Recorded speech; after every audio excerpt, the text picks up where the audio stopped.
It begins in 1861.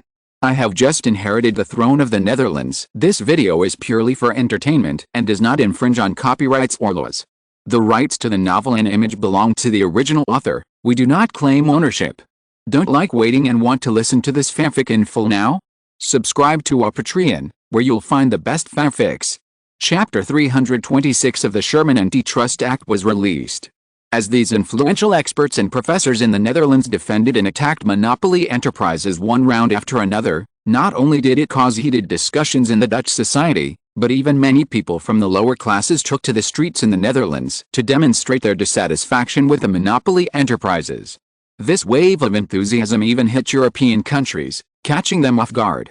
Even the French Empire in the south also happened, and as a result, Napoleon III had to put his energy back to his homeland from the Far East. Because in Paris alone, more than 400,000 people took to the streets to protest, and the public security in Paris seriously deteriorated, threatening the rule of Napoleon III. In the face of criticism and suspicion, monopoly enterprises as industry leaders had to actively defend themselves in Paris and even all over France in order to ease public grievances, but the effect seemed limited. In addition to the William Group controlled by William IV, the owner of the Dutch coal mining giant Anfec, Loffy, stood up and said that before the rise of Anfec Coal Mining Company, the Dutch coal mining industry had been in a state of chaos for a long time. After the rise of Anfec, an orderly and healthy new situation was opened up. He mentioned that the rich should benefit the community and serve their fellow citizens, but few rich people responded. No matter how clever Loffy's words were, or how noble some monopoly companies were, they were all making reasonable explanations for monopoly. This is the counterattack of other experts who challenged. These people pointed out that there is no doubt that the huge wealth and strong influence of monopoly tycoons make them more powerful than others. When critics are not influential enough, the views of monopoly tycoons will be accepted by more people. Even some priests of some religions believe that unlimited competition is inhumane, so they openly support the demonstrators and publicly condemn competitive behavior. At the same time, some new economists began to criticize the laissez-faire firmly believed in by European and American countries, including the Netherlands, and constantly stated that state funding is an important force for social progress. With the development of monopoly, the contradictions between big companies and governments have continued to deepen. The monopoly behavior of big companies has begun to shake the people's belief in fairness and democracy. If it is not stopped in time, it is likely to cause people to question the legitimacy of the government. Herman van Perron, president of Leiden University, a leading civilian critic, warned that in order to maintain a stable and orderly rule, the government must take measures against large enterprises that threaten the development of Dutch democracy. This is a product of the development of the times in a bottleneck. He called on the Dutch government and parliament to introduce measures to check and balance large enterprises as soon as possible. Otherwise, it will be too late to regret if the situation develops to an uncontrollable point. On October 6, 1867, people from the bottom of society took to the streets in the Netherlands to express their dissatisfaction with the monopoly of large enterprises. The scope of the impact was not only in the local area, but also in the Far East. According to statistics, the number of people exceeded 1 million. As the news from the Netherlands spread, the demonstration effect spread to European and American countries, and the latter all took to the streets to protest to varying degrees. They all used the title of dissatisfaction with the monopoly of large enterprises and demanded that the government restrict their behavior and give everyone a fair and just society. Among them, the population of Britain and the French Empire exceeded 5 million. Among them, Paris and London alone have more than 1 million people. It can be seen that the action of the bottom-level people in the Netherlands to unify their voices has synchronized the world. When big companies in various countries complained about the Netherlands, they were also extremely panicked about what happened in the Netherlands, especially Prime Minister Disraeli of Britain and the cabinet government of Olivier of France. The scale of the demonstration was so large that the scene was once on the verge of being out of control. Both countries advocated free and unregulated transactions. It was common for industrial and agricultural product prices to be bought up by big companies and then pushed up, and the lower levels suffered terribly. However, they have always been protected by the government, so the lower levels of the people have no words to say. What happened in the Netherlands was just a fuse, dry wood and raging fire, which ignited in an instant, and the fire was fierce.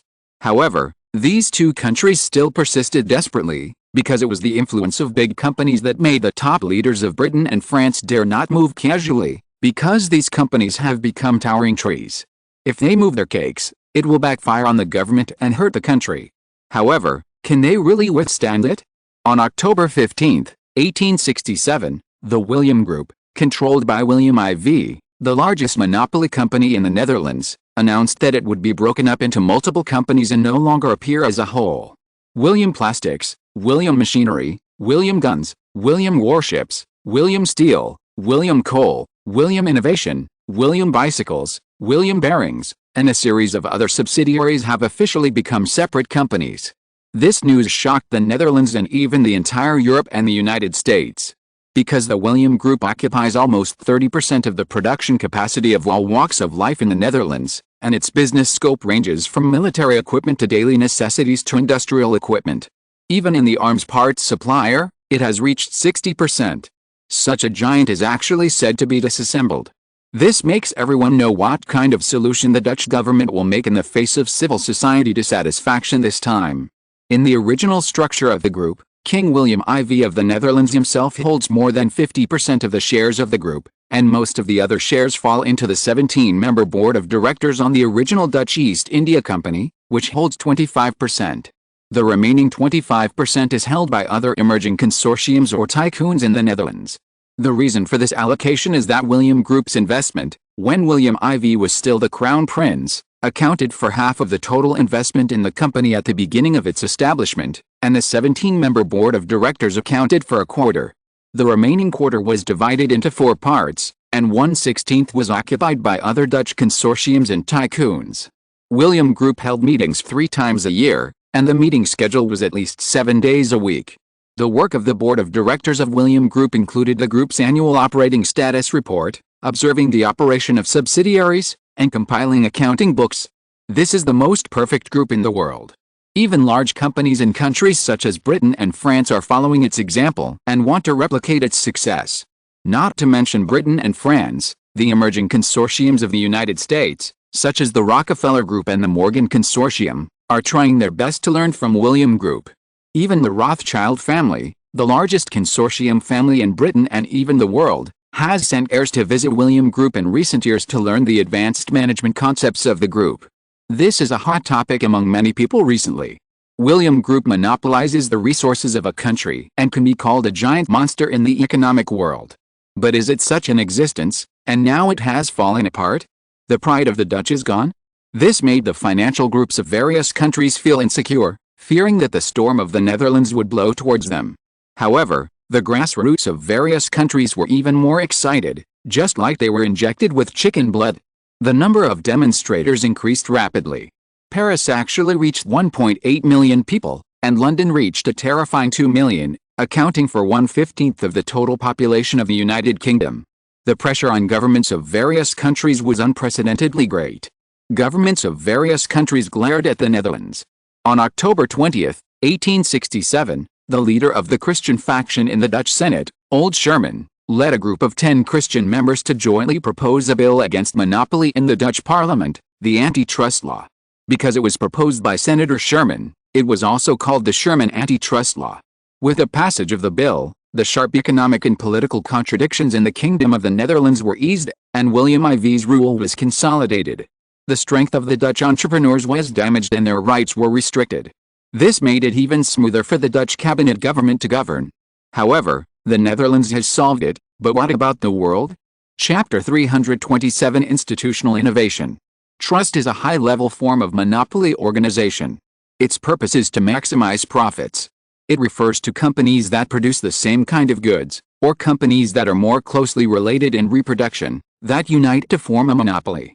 Since the Industrial Revolution of the last century, industry has developed rapidly. Britain and France took the lead in industrialization, followed by the Netherlands. By the beginning of the 19th century, there were signs of a separation between the North and the South of the United States. The latter was mainly plantations, while the North was based on industrialization. In 1804, during the reign of Thomas Jefferson, the third President of the United States, 1801 to 1809, before Washington and Adams, industrialization in the North accelerated. By the 1920s, the scale of the American textile industry exceeded that of Britain, the world's largest country, and the country transformed from an importer to an exporter. The country's monopoly enterprises developed fastest in the United States. Even on the pretext of cracking down on the British textile industry, they gradually came together to form a trust monopoly organization, and countless American companies followed suit.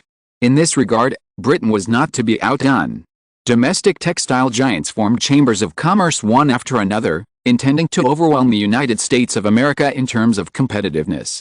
The dumping activities of lowering prices, after crushing the other party, raised prices on the grounds of reduced supply to seek lucrative profits, which made the people miserable. Trust organizations often abuse their privileges to intervene in the market and then monopolize, posing a serious threat to the people in the middle and lower classes of society and some small and medium-sized enterprises. In order to survive, the middle class hopes to ban the reckless behavior of trust organizations and restore to the state before the emergence of trusts, so the social movement against trusts was launched. The Kingdom of the Netherlands, members of the Dutch Privy Council, are listening to Prime Minister Talbeck's explanation of the recent antitrust law movement. He said, "At present, because of the decomposition of the William Group in the Netherlands, other major Dutch monopoly consortiums have followed suit. The situation in the Netherlands has gradually calmed down, but the rest of the world continues to make a fuss, and the most serious ones are Britain and France." Speaking of this, he secretly glanced at William IV, who was at the top next to him. His Majesty William IV was very calm and seemed to always be in control of his wisdom. Seeing this, he exclaimed, "Your Majesty is worthy of being your Majesty. Everything is in your plan. I originally thought that the sanctions imposed by the member states of the International Hague Court on the French Empire were the most powerful trick, but now I find that we are superficial. Your Majesty's actions are far from that simple. Who would have thought that the antitrust movement in the Netherlands was actually deliberately promoted by your Majesty? The people of France and Britain would never have thought that your Majesty would use the trick of hurting yourself by 800 and hurting the enemy by 1,000. Finance Minister Jan van Capel also sighed and said, "Yes, Ambassador Napoleon I could not have thought that the demonstration of 2 million people in Paris was actually promoted by us." The precarious situation in the Far East was alleviated by the unrest in Paris. This has bought more time for Rama IV of the Kingdom of Siam, and also found more excuses for anti-war people in the French Empire. After this incident, the war weariness in the French Empire will rise sharply. I have a hunch that the French Empire will cease fire in the Far East soon. Minister of Justice Ross also nodded and said, "Napoleon III is a man who likes to show off his achievements. He has lost face because the invasion of the Kingdom of Siam has not achieved the desired results. He regrets the invasion of the Far East. Now the chaos in the French Empire has provided him with a legitimate reason to retreat. I think that your Majesty has given Napoleon II a gift by doing this." "It's true, but it seems to be the case," Minister of the Interior General said. Everyone expressed their opinions and analyzed the pros and cons of the French Empire. The analysis was very thorough. Foreign Minister Gisbert van looked at the enthusiasm of his colleagues, but he followed his brain to respond to his own ideas. He looked up at William IV at the top. From beginning to end, His Majesty did not seem to want to interrupt. He looked at Prime Minister Thorbecke and couldn't help but smile bitterly. How could the colleagues in front of them know that, in fact, although His Majesty's action this time was intended to target large companies in the French Empire and Britain, it was also an action to reap the power of the Dutch cabinet government at home by suppressing those who threatened the royal power and the Dutch cabinet government.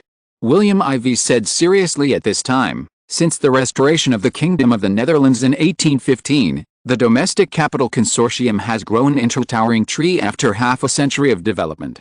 Although the East Holland East India Company was disbanded by Britain after its core technology was annexed in the last century, its foundation is still there, and the 17-member board structure is still there. That's why I suppressed and wooed them in 1857 and forced them into the William Group, making them put half of their net worth into it, absorbing their nutrients and energy, and eventually creating the rise of the William Group, but also interrupting their thoughts of self-reliance. They can only take dividends. The same is true for other emerging consortiums in the Netherlands. What I want is an obedient and controlled consortium that is good for the development of the Netherlands and will not become a consortium tycoon that blocks the normal operation of the system. William IV shot his sharp eyes at all the members of the Privy Council present, and those who were swept by him bowed their heads one after another. Many of you here have more or less some relationship with the big financial groups, and everyone knows what's going on. Capital is power, but power itself can sometimes be converted into capital. However, this conversion process may be illegal and even cause public resentment. Of course, financial groups are bound to exist, because industrialization needs financial groups as leaders to lead social progress, just like five fingers clenched together form a strong fist. The William Group is broken up, but their shareholders are still the people behind you. Similarly, antitrust is also necessary because it is a necessary tool for the country to check and balance the monopoly financial groups. William IV's words made everyone present agree that checks and balances are necessary. If there are no checks and balances, then the financial groups will be lawless, and then the world will really be in chaos. The Netherlands is not as big as the United Kingdom, the French Empire, the Prussian Palace, the Russian Empire, and even the United States and Spain in the market. However, we can start with advanced management, just like the International Court of Justice in The Hague, the International Red Cross, and the International Union of Women's Associations that were established before. We can use the flexibility of institutional innovation to defeat the opponent and gain a more powerful advantage for us. Institutional innovation? What does Your Majesty mean? Everyone looked at William IV. Unconsciously, this group of top official managers of the Kingdom of the Netherlands has become dependent on William IV. Although this is not a good habit, for William IV, he does not want innovative geniuses in administrative management because his head is full. What he needs is a serious and full-hearted executor, which is enough, at least for now. Chapter 328 International Labour Federation. After the Privy Council meeting, William IV left only Bill Charles, the director of the Royal Netherlands Intelligence Agency. International organizations are the best way for the Netherlands to make a name for itself. William IV looked at Bill Charles's doubts, and he did not explain, saying, "Tell Henry Daly and others to push the movements of other countries in the world more vigorously. I want to make the French Empire and other governments more sad, especially Napoleon III. Yes, Your Majesty." After Bill Charlie left, William IV secretly said, "No one in this era should have thought that the weapons I value most are actually various explosives hidden in various countries, among which is the bomb I carefully prepared." On November 1, 1867, Dutch social reform thinkers Henry Daly, Edward Bellas, and Henry Lloyd stood up to support the antitrust movement in European and American countries. They wrote books or made public speeches, starting from the reform ideas of the Gang and the democratic ideas of agriculture, revealing the evils of the trusts and advocating that the trusts be controlled by the state. All three were the promoters of the antitrust law movement that had just subsided in the Netherlands, and the leaders of the street movement in the Netherlands. As time went on, the antitrust law movement in the Netherlands became a hot topic in Europe and the United States. More and more people joined the antitrust movement, and a massive antitrust movement gradually formed. Under the influence of many factors, the French Empire, known as the freest and most open in Europe, was the first to be affected by the attack. Other countries such as Britain were also inevitably involved. The entire October of 1867 was shrouded in a crisis that lasted for a month. In this crisis, the European economy suffered a major blow, and the unemployed were all over the streets of Europe. The wages of employed workers were almost uniformly reduced by 5%–20% by capitalists in various countries. In the crisis, the new working class in various countries did not silently endure the exploitation and suppression of the capitalists. They bravely stood up and fought against the capitalists by striking. Among them, the most famous one was the general strike of workers in the Fall River District of Massachusetts, the United States of America on October 15, 1867. On October 18, 1867, there was a strike at the anthracite mines in Lyon, France, and on October 23, 1867, there was a strike at the London Railway. This made the world's capitalists and governments see how powerful the workers are, and they were also very worried about the strikes caused by the Netherlands. On October 26, 1867, in a textile factory in Berlin, Prussia, in order to maintain profitability during the crisis, the capitalists transferred the pressure to the workers again and again. They cut the workers' wages 4 times in a row. After the negotiations with the capitalists failed, the workers held a 2-month strike. Although the workers persisted for a long time, the two sides could not reach a suitable plan. In the end, the workers were forced to accept unfair wages to support their families, and the strike ended in failure. On the same day, a similar incident occurred at the loading and unloading dock of the port of Copenhagen. On October 22, 1867, the dock workers worked day and night to move goods on the dock, but because they were late in completing the work, they did not get a penny for the whole day. Instead, their bonus for that month was deducted. At that time, 500 workers went on strike, but due to the rotation system of workers in the port of Copenhagen, the 500 workers finally compromised and continued to work despite the unfairness. But more notably, the Lisbon railway strike in Portugal on October 25, 1867 was more famous. The direct cause of the strike was the workers' wages being cut, but this labor capital conflict was more intense than the previous strikes. Not only were the workers' wages cut, but they were also fired and mutilated, and some were beaten to death. The contradiction between the working class and the capitalists was on the verge of breaking out. On October 28, 1867, the strike movement quickly unfolded along the railway lines in Lisbon. Many workers gathered together to control most railway lines by blocking the railways and destroying the railway lines, causing the freight lines to be completely paralyzed and the railway company to lose up to £2 million. Local workers supported it one after another, and even the local militia in Lisbon turned against them when suppressing the strike movement. In the end, the mayor of Lisbon and Louis I had to dispatch troops from other places to maintain order in order to stabilize the increasingly fierce situation. Many bloody incidents occurred in the conflict between the two sides. The city of Lisbon was immersed in a tense atmosphere. Many workers were killed or even died in this fight. The whole city was shocked and angry. More and more workers came to the scene after hearing the news. Workers who had compromised and retreated also rushed to the scene of the suppression, surrounded the Lisbon militia and drove them out. For a time, the entire city of Lisbon was controlled by the workers, and the city government became a puppet. They could only ask for help from Louis I in the end. Under the suppression of Louis I's troops, this intense and arduous strike struggle ended in failure. On October 29, 1867, Henry Daly, Edward Bellis, and Henry Lloyd, social reform thinkers in the Kingdom of the Netherlands, stood up and called on all countries to look at the strike behavior of workers in various countries rationally, and asked all countries to treat workers' demands for workers to improve their treatment. Don't respond violently, but try to listen to the opinions of workers and meet certain material needs. Before the royal families and governments of various countries responded, these workers' groups expressed their gratitude for the support of the three people and asked them to speak for them internationally. On November 20, 1867, the leaders of this street movement, Henry Darley, Edward Bellis, and Henry Lloyd, held a grand antitrust conference in the Royal Palace of the Netherlands, The Hague, and received street movement leaders from all over the world, most of whom were civilian workers. There were mainly social workers, farmers, and the middle class, with more than 500 attendees. The leaders of this movement came from Belgium, Britain, the United States, France, Denmark, Sweden, Tsarist Russia, Austria, Prussia, Greece, Italy, Spain, etc. After this meeting, under the leadership of the three, a new national organization was established, called the International Labour Confederation, abbreviated as the International Labour Union. Dutch social reform thinker Henry Darley was the General Secretary, Edward Bellis and Henry Lloyd became the Deputy General Secretary of the organization. Other countries have more or less a director. At this point, countries have reacted, that is, after the International Red Cross, the International Women's Association and the International Court of Justice in The Hague, the Netherlands has once again created a new association. And the power is needless to say, the previous case is the best demonstration.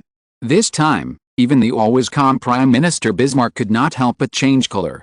After all, even Berlin was affected by the strike. Now this power is in the hands of the Dutch civilian forces, but who is Bismarck? How could he be so naive to think that William IV would not be involved in this incident?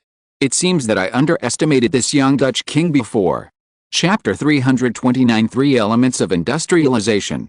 1867, William IV formally proposed the idea of industrialization in the Dutch Privy Council. When he asked many members of the Privy Council what industrialization was, almost no one could answer. To put it simply, it is a historical development process in which industrial production activities dominate the national economy of a country or region. Countries that have experienced this process can truly gain a foothold in the world. At present, in my opinion, only Britain is at the first level, the Netherlands and the French Empire are at the second level, and the United States and the Kingdom of Prussia are at the third level. According to my opinion, historically, the earliest industrialization in the world occurred in Britain in the 1760s, which was manifested in the process of replacing traditional agricultural production with industrial production by large-scale machine production of tire bodies through the expansion of production capacity. From the British Empire, we can find that if we want to become a great country in the future, industrialization will be the only way for a strong country, and it is also the ultimate cause that countless countries will pursue, because only by achieving industrialization can there be wealth creation, and then there is the strength to achieve the rise of the Netherlands again. Speaking of which, before the rise of Britain, the Netherlands was the country closest to industrialization and financial trade. In my opinion, the countries mentioned just now, precisely because of the difficulties, there are not many countries in the world that have truly achieved industrialization and then reached the post-industrial era. Among these few countries, most of them belong to the primitive accumulation period. Britain and France completed the industrialization process by plundering the world's resources, while the Netherlands, the United States of America and Prussia were the real countries that relied on themselves. These countries have achieved semi-industrialization and almost completed the industrialization transformation. A member of the Privy Council asked, "Your Majesty, why is industrialization so difficult to complete? Why can't other countries complete it?" William IV replied, "The answer is that there are too many traps, the pits are too big, and they are endless." William IV further explained, "First of all, it is congenital deficiency. Industrialization is a proposition and a cause that countless countries yearn for. Everyone knows that industrialized countries represent prosperity and strength. It is precisely because of this that countries will climb up enthusiastically. For example, Brazil and Argentina in South America are constantly trying, Italy and Spain, as well as the Austro-Hungarian Empire and the Russian Empire are all on the journey. Sweden, Denmark, Belgium, Portugal and others have announced their desire to join the ranks of this small number of countries under the pressure of the people. However, congenital deficiencies have made countless countries committed to developing industrialization choose to give up at the beginning. The reason is very simple. Industrialization requires capital, land, and demand markets. Any of these three major projects listed separately is a big problem. The Netherlands originally only achieved its goal in terms of capital, but with the development of East India, the addition of Australia and New Guinea, the Netherlands' depth suddenly became a huge land for the Netherlands, thus meeting the second requirement. The third requirement is the demand market. Britain's 30 million hungrier population laid the foundation for Britain's industrialization, and the promotion of world trade has enabled industrial products to be bought all over the world. India's 200 million people have become their target, and the European continent and the American continent are even more of Britain's target.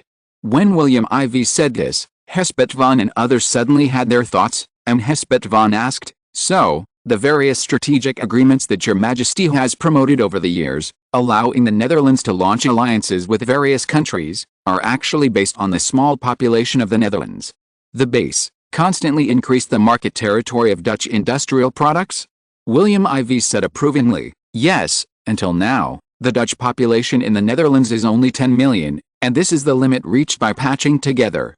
The number of Dutch overseas is more than that of Americans, so the Netherlands must face the problem of a small population and a small market."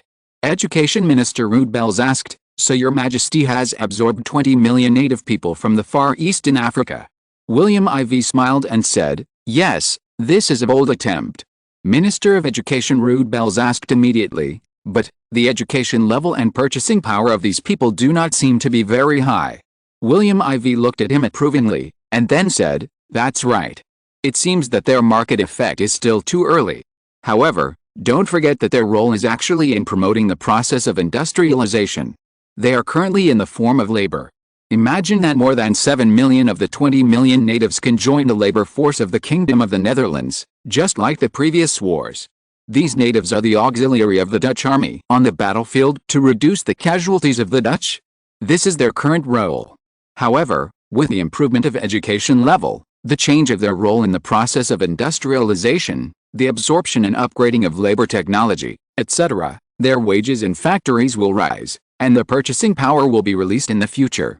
Inject a huge vitality into the Dutch market. Of course, this time depends on the help of everyone present to shorten it, and your Ministry of Education is the top priority. William IV returned to the topic he had just guided. Industrialization requires huge amounts of money to be invested in supporting infrastructure construction. Britain's railways are the best in the world. The railways in the French Empire and our Netherlands, Prussia, America and other countries are also well connected. That's why I will quickly promote railway construction in the Far East. One is for employment, the second is for the rapid transportation of goods, and the third is to increase capital liquidity. This is a big project. A country with a small population and poor economic strength needs to complete infrastructure investment, which is extremely difficult. Even the Russian Empire, which had the largest population in Europe and seemed to have strong national strength, lagged behind in infrastructure construction due to its industrialization. What's more, there are countless countries that are not as good as the Russian Empire. Secondly, from the perspective of land, industrialization requires a large amount of land suitable for industrial use. Countries that have not undergone land reform will find it almost impossible to liberalize industrial land use, and will find it almost impossible to do anything about it. William IV saw everyone's curious look. Prime Minister Thorbecke asked, "Your Majesty, is there a problem with the use of land?"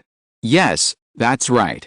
William IV looked at Thorbecke affirmatively, and he further explained, "The issue of land ownership, land distribution, and the lack of industrialized land in Britain and France are the reasons why countless countries have retreated from the high cost of land acquisition.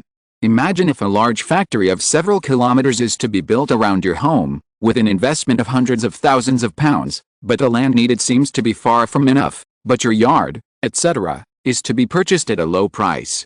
Would you be short of that money?" Chapter 330 Export-Oriented Economy? 1867, William IV continued to promote the importance of industrialization to his ministers. But it seems uneconomical for large enterprises to acquire at high prices. The investment and recovery time are too long, so many enterprises give up. As we all know, the nobles and big capitalists of various countries hold a lot of land resources, which is a major constraint for industrialization. Therefore, the land issue is also the key. William IV couldn't help but think of the populous country of India in his previous life. The country's industrialization was difficult to achieve, that is, land expropriation was difficult to implement. Finance Minister Jan van Capel's eyes suddenly lit up, and he asked, "So your Majesty traded with Britain for Australia, New Guinea and other isolated overseas countries, but this is different from the Netherlands and the Dutch East Indies. The Dutch nobles and big capitalists have not yet started to hoard land. This is for the three major factors in the industrialization process of the Netherlands." The land was instantly completed. William IV smiled and said, "Yes, this is my goal. The Australian continent is enough to increase the industrial land use of the Netherlands by dozens or hundreds of times. Such a large space is enough to make the industrial use of land in the Netherlands undergo earth-shaking changes. Although it is not the mainland, it is far away from the dispute site and is more suitable as a paradise to avoid world threats. Therefore, the future industrialization of the Netherlands will still need to rely on that place to maintain. After all, if the Napoleonic Wars happen again in Europe one day, how confident do you think we are in defending this place? I think everyone should not want to see the hard-earned industrialization results of the Netherlands become the wedding clothes of others." Hearing this, everyone present was stunned, but soon relieved. In the past, we knew that His Majesty valued that place, but we didn't quite understand the reason before His Majesty made it clear. This time, His Majesty expressed his concerns, and everyone agreed instantly. At the same time, they all decided that after the meeting, they would think about how to invest and buy land in the Far East, especially in Australia, to at least build a second family asset there, so as to prevent future wars from happening, and not being so hasty and losing all assets or suffering heavy losses. William IV saw everyone's intentions and was very satisfied. This was the effect he wanted. Everyone had his own little tricks. The future structure that he revealed a little was to let these core figures in the Netherlands promote it. After all, capital also depends on the wind direction. If these people in the heart of the Netherlands are unmoved, how can those capitals be willing to speed up the transfer of assets to the Far East? Therefore, William IV's leak was intentional. A domestic market of scale is the foundation of industrialization. The essence of industrialization is to meet domestic demand with domestic industrial products while exporting to complete the virtuous cycle of the industrial chain, William IV said. A stable and protected domestic market is a prerequisite for starting industrialization. For countries that have just started industrialization, if the domestic market base is not large enough, it often means that the scale of industrialization is not enough. Insufficient scale means that competitiveness cannot be achieved. Without competitiveness, industrialization will not grow and die under the impact of foreign goods. Therefore, trade protection policies based on the protection of domestic industrialization demands are crucial. Without protecting the fragile industries of the country, when encountering competition from the most powerful industrialized countries like Britain, the result is obvious. They will be hit and defeated, and the domestic market will be occupied by others. Therefore, as everyone has seen, Britain has been actively expanding its overseas markets while protecting its domestic market in the past few decades. Continental Europe, North America, the Indian subcontinent, the Ottoman Empire, etc. have become their largest commodity sales places. They even opened the trade door of the big country in the Far East more than 20 years ago, taking the most important step for the dumping of their industrial products. This is why Britain is the most advanced in industrialization. The current market of the Netherlands is that it competes with Prussia in the Russian Empire and with Britain and Prussia in Northern Europe. However, as the Netherlands formed an alliance with Sweden and Denmark, it began to gain the upper hand. The Russian Empire also took into account the speed of Prussia's rise and was around the Russian Empire, because Alexander II favored supporting Dutch products.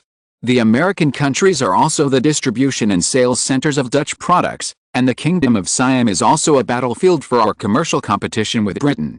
Although the two countries have formed an alliance to oppose Napoleon II because of the joint opposition to the French Empire's destruction of our common market, as soon as the war begins, the two countries will continue to fight a life-and-death commercial battlefield there. With William IV's comprehensive and detailed explanation, everyone present could not help but see a world trade map in front of them, in which Britain occupied the largest share, and the Dutch commodity trade territory seemed to be not small. This made everyone present feel proud. Because everyone knows that this is the result of collective efforts under the leadership of His Majesty William IV after he came to power. Your Majesty, can every country with the three elements of capital, population and market complete industrialization? Everyone saw that the question was raised by the Minister of Industry, Wim Coate. Of course not, William IV flatly rejected. Why? Interior Minister John Rule asked. William IV looked at the curious eyes and said, because industrial households also have obstacles. I call it the resource curse. Resource curse. Everyone looked at William IV in confusion. The most commonly used word to describe a country's wealth is vast land and abundant resources.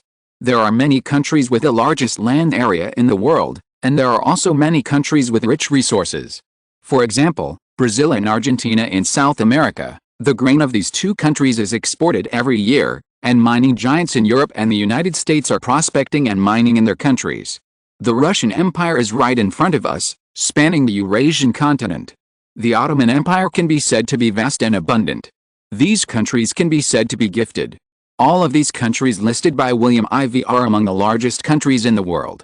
Just because William IV listed them, it is obvious that these countries will become the target countries that His Majesty William IV is not optimistic about becoming industrialized countries. Therefore, they instantly became interested in the reason. William IV did not need them to wait too long before answering the reason. It seems that there is no industrialized power in these countless countries. The only industrially strong Tsarist empire is still just starting out. Heavy industry guns and artillery shells cannot meet their own needs, not to mention other things. The light industry is even more miserable. Other countries are even more so. Why is it like this? Foreign Minister Husband van de couldn't help but ask everyone's thoughts. William IV gave a weird answer: the resources are too abundant, which in turn affects industrialization. Facing the strange eyes of everyone, William IV said, when a country has too many natural resources, it becomes relatively simple to make money, and then there is no spirit of hard work, and then it will fall into a resource trap. To put it simply, the resources are too abundant and inexhaustible, so they don't bother to toss about industrialization, and the citizens come here to find jobs. After all, working is very tiring. How can this be reflected? Let me give you an example. Argentina has a population of 2.6 million, but the country has millions of square kilometers of land for growing food, which is dozens of times that of the Netherlands, but the population is half that of the Netherlands. Because of the large amount of food exported, it occupies an advantageous position in front of European countries, so they are unwilling to give up this advantage. After all, Brazil and the Confederation of South America are also exporting food. The country keeps a high proportion of the funds from the food sold in a series of food planting, such as sowing, so there is very little money available for industrialization, so the long-term industrialization growth is very slow. Even if it is a short-term investment boom, it is also due to the income generated by food demand investment. The long-term industrial growth is because the income generated after a round of investment is enough for the country to live a prosperous life. The people are very puzzled and dissatisfied with the country's move to give them welfare and reduce taxes, which makes Argentina unstable in the process of investing in industrialization. After the initial investment in food planting, they can sit back and watch the plantations produce countless food, and use food to exchange for industrial products from various countries to live a happy and high welfare life. How can these people who are used to high welfare and simple life care about the country's industrial production? If there is nothing left, wouldn't it be enough to buy it with the money from selling food and minerals? This is the case with Argentina, as well as with resource-rich countries such as Brazil, the United States of America and the Russian Empire. As a result, such countries have fallen into what I believe to be the resource curse, relying on the wealth bestowed by the lower classes to live a good life, and industrialization will naturally not develop. Such an industry, when faced with a large number of high-quality and cheap foreign products from major industrial powers, will inevitably be squeezed out by the powerful countries and die out under the pressure of such industries, which have no competitiveness. William IV thought of Japan and South Korea, which were in the top 10. Both countries are resource-scarce countries with small territories and no God-given food. They can only work hard to achieve industrialization, but they have achieved industrialization through their own efforts. William IV couldn't help but sigh. Therefore, no matter how poor a person is, he needs to work harder. As long as he is willing to work hard, he will be more likely to succeed. In fact, the truth is the same for countries and individuals. In fact, the current model of the Netherlands is the same as that of these two countries. They have developed export-oriented industrialization. However, this era is not the era of globalization. In fact, this era is a conservative era. Countries are very strict with their own rulers and state power, especially tariffs. That is the lifeblood of European and American countries. Want it? No way. That is why William IV began to work hard to transform. After all, no matter how well it develops, it is not enough to make others collapse in an instant. What's the use? If you're listening to this novel on a channel other than Fanfic World, it means they downloaded and uploaded it without effort. We cordially invite you to visit our channel, Mundo Fanfic Novelis. There you'll find the original version of this story, and you can explore many other novels of various genres. We're waiting for you to immerse yourself in a world of incredible novels. Chapter 331, The War Bonds That Made Napoleon III Crazy. 1867, the French Empire unilaterally announced the suspension of its military invasion of the Kingdom of Siam in the Far East. Napoleon III asked Rama IV to come to Paris to discuss the armistice agreement with him in detail. But Rama IV refused. He publicly declared that he would not accept the French Empire's request to cede the eastern part of Cambodia to the French Empire. He must conquer the places currently illegally occupied by the French Empire. To this end, the king announced that he would increase the import of weapons from countries outside the French Empire to show how determined the Kingdom of Siam under his leadership was to resist the French invasion. On November 29, 1867, the Netherlands, Sweden, and Denmark announced that due to the tight funds for the purchase of weapons by the Kingdom of Siam, the three countries would accept war bonds issued by the Kingdom of Siam in the name of leasing weapons. The three countries subscribed to more than £500,000 of war bonds. For a time, the government of the Kingdom of Siam, which was impoverished by the war with the French Empire, was revived. Although other countries were extremely cautious, they were also attracted by the high-interest war bonds, so they also bought them. This made Napoleon III almost jump up and curse these countries.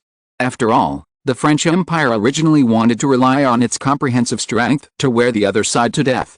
After all, its own economic scale was there, and the Kingdom of Siam was so weak.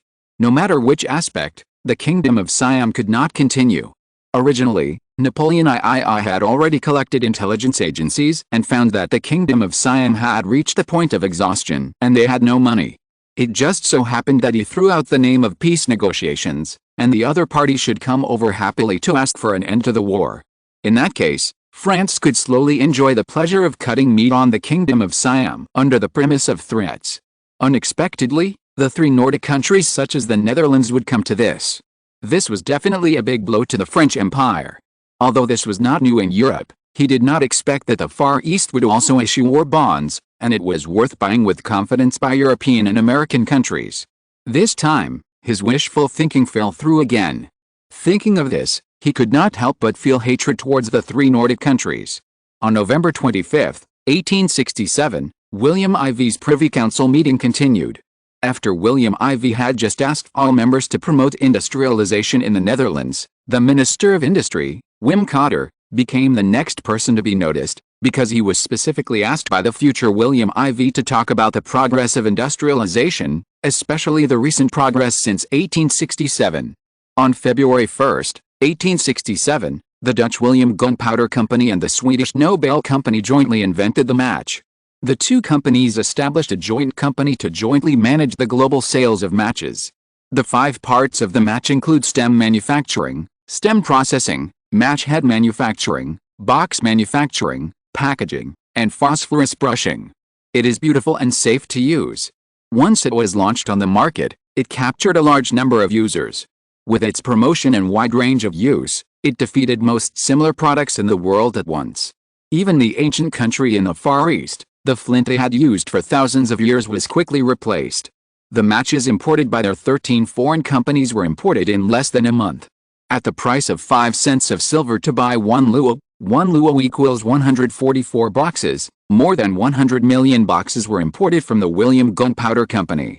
In just 1 month, nearly 700,000 taels of silver were paid to the William Company. Not counting Europe and the United States, this made the joint invention suddenly become a gold-eating monster. Although European and American countries were distressed, they had to admit that the emergence of this invention had ruined all similar products, just like the flint, also called flint sickle, in the Far East, which was immediately completely occupied by the global market through monopoly dumping by the Dutch William Gunpowder Company and the Swedish Nobel Company. According to our statistics, in the first 9 months of 1867, the sales of matches in the world exceeded £1.2 million, and the current orders alone will exceed £2 million in the next year. We expect that in 1868, the turnover of the joint company will exceed £10 million, and it will continue to increase in the future as the market expands. William Ivy asked, "Where's the factory located?" This is very important. After all, this is the first large-scale joint company in Europe and the United States, and the distribution of workers and profits are all very concerned. Wim Coates said, "In Europe, Rotterdam in the Netherlands is the world's largest factory, supplying Western Europe, Southern Europe and North America. Stockholm in Sweden mainly manufactures and supplies Northern Europe, including the Russian Empire and Prussia, and Central Europe. We have created the largest manufacturing company in Sydney in the Far East, supplying the Far East. In South America, we have built a large manufacturing plant in Suriname, a Dutch territory." William Ivy employed population. Minister of Industry Wim Coates said, "Like a treasure, Sweden has 3,000 people, and we have more than 7,000 people, of which the Sydney factory in the Far East occupies 4,000 people, mainly because the ancient country has a high usage rate." William Ivy nodded, looking at the report in his hand, with mixed feelings of sadness and joy. On the one hand, he was upset that his motherland in his previous life was slowly conquered by various countries using advanced products, and their traditional handicraft workshop industry was slowly conquered. On the other hand, he was happy that under his leadership, the Netherlands had a strong position in the economic field. He became one of the leaders of the great powers in his previous life. But then he was relieved. Even if the Netherlands does not do it, other countries will do it, and the import of matches is also beneficial to the country and the people. After all, if they are not easy to use and the price is low, then we will not import so many. This is what survival of the fittest means. Minister of Industry Wim Coates said excitedly, "Our other biggest sales item in the Far East is needles. For that country, they are essential daily necessities for every household. Their old-fashioned needles are made by grinding the iron wire, filing it, and then drilling the needle holes one by one. Such needles have thick rods, blunt needle tips, and are soft and easy to bend, and are not resistant to wear.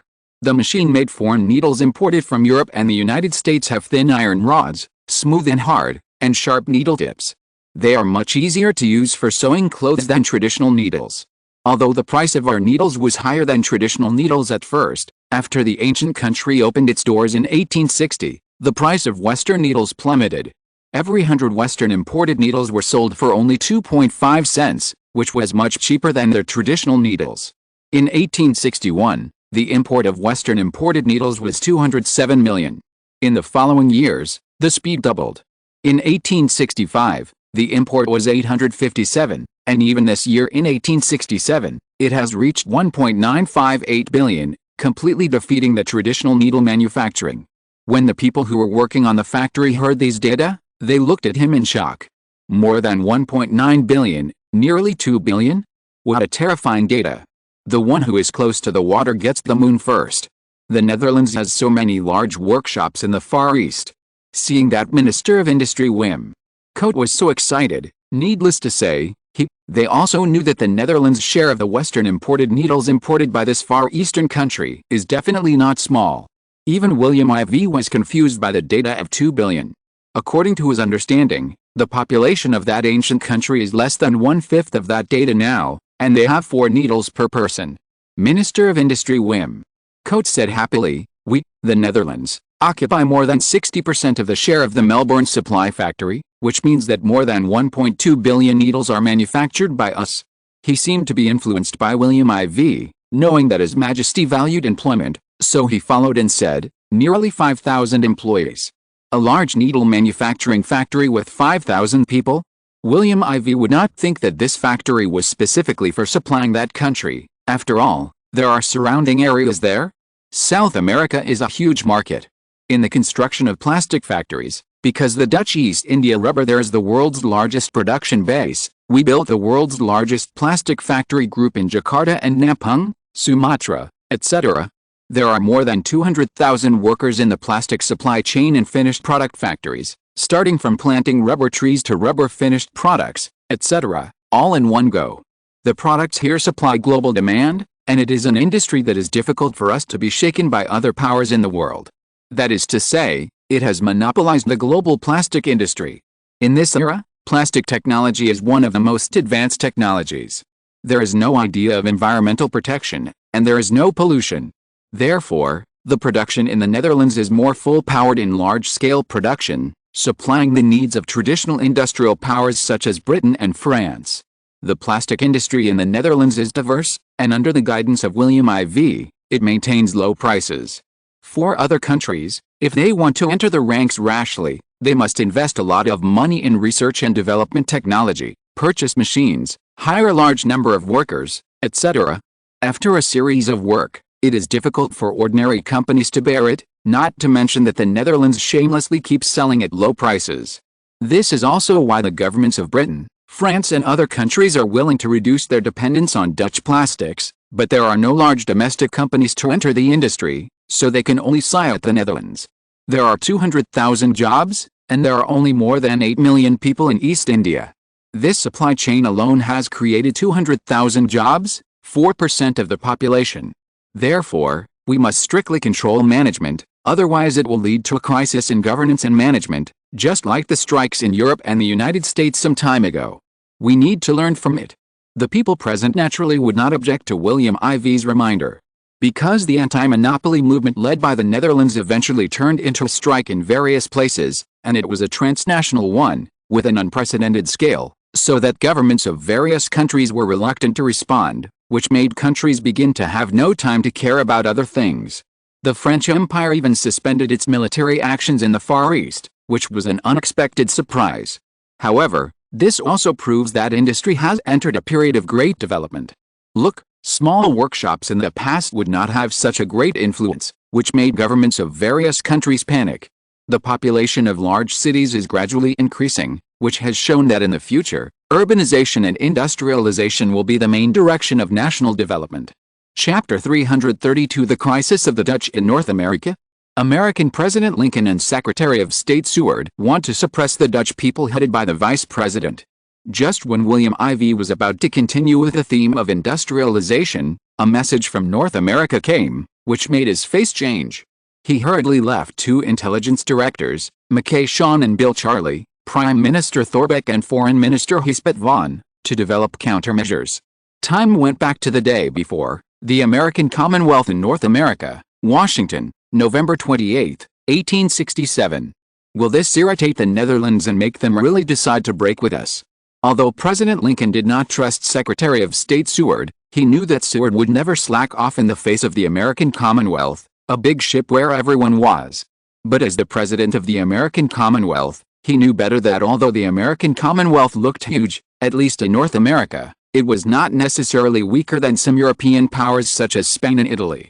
But in front of those real superpowers, such as the British Empire, the French Empire, the Russian Empire, the Kingdom of Prussia and the Austro-Hungarian Empire, we must really maintain all. Although it is a bit embarrassing, the fact is that the comprehensive strength of these countries is definitely super first-class countries. Among them, the Netherlands, Italy, the Ottoman Empire, etc., are far behind. This is undeniable. It is precisely because of this that other countries in the world dare not touch the interests of these 5 countries, unless they are supported by other powerful countries in these countries. Otherwise, they will definitely receive extraordinary rewards. It is precisely because of understanding that we are worried. Mr. President, this is not the tone you used to use. When you were young and a land surveyor, you helped many families solve land disputes and national defense disputes. You were fearless before. Could it be that you have been too comfortable these years, so you have retreated in your heart? Don't worry, how could I be like that? Seward said at this time, I will finish this term. After Mr. President's 2 terms, I want to run for president. At that time, I also hope that you can support my work as an advisor, and I have arranged a good job for Washburn. Washburn is a direct descendant of Lincoln and is also of Irish descent. Therefore, Seward hit Lincoln's weak spot and knew that this was a bribery of the Irish, and the deal was proposed in front of Lincoln. It must be said that the political atmosphere between the 2 countries of the United States is surreal. But Lincoln cannot be blamed. After all, if he steps down, the Irish will need a person to take charge and protect their interests. Washburn, who he has chosen, will have to start planning for his future. So Lincoln couldn't help but ask, what job? Seward seemed to have guessed the result long ago. He said to Lincoln with a little respect, I wonder if Andrew Johnson's current position as vice president is suitable for him. Vice president? It's really a good trick. Well, if things are really as we predicted, then I will ask Washburn to cooperate with you. In a few words, the 2 of them inadvertently completed the framework of the next presidential election. The position of Andrew Johnson, the vice president of Dutch descent, has been on people's minds. Most importantly, Washburn was the key person Lincoln used to contact the Dutch. Seward's move was really cruel, but politics is so cruel, you just get used to it. In the transaction between the Irish and Germans, it is obvious that the Dutch have been omitted by both parties. President Lincoln is worthy of being President Lincoln. He is not particular about details when doing big things. He will make a decision when necessary. Mr. President, how do you plan to deal with the issues that have arisen with the Netherlands? The relationship between the 2 men had improved with the success of the transaction just now, and Seward asked much more direct questions. Lincoln did not hide it any more. The Netherlands is a tiger that hides deep. As our ally, they will stand up sooner or later. But it's just a matter of time. During this period of time, the confrontation between the Netherlands and the French Empire on the issue of the Far East has stunned everyone. For the first time, the strength of the Netherlands has made all countries very frightened and worried. In particular, the coordination ability of William IV and the Dutch government is amazing. Originally, according to my estimation, the French Empire should have fought there for a longer time, but because of the stupid factor of Napoleon III, the International Hague Court Organization has become the focus of international attention.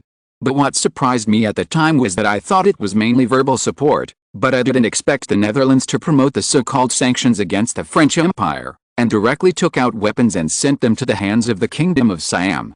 How unhesitating is the Netherlands! Speaking of this, President Lincoln also sighed. The situation in Europe affects all the heat in the world. This is not only about Europe, but also not limited to the battlefield in Asia, but because it is about the future of all people in the world. Even as powerful as the United States of America, they knew that their fate was actually controlled by the European powers. At any time, the United States of America could be strangled by a sudden situation.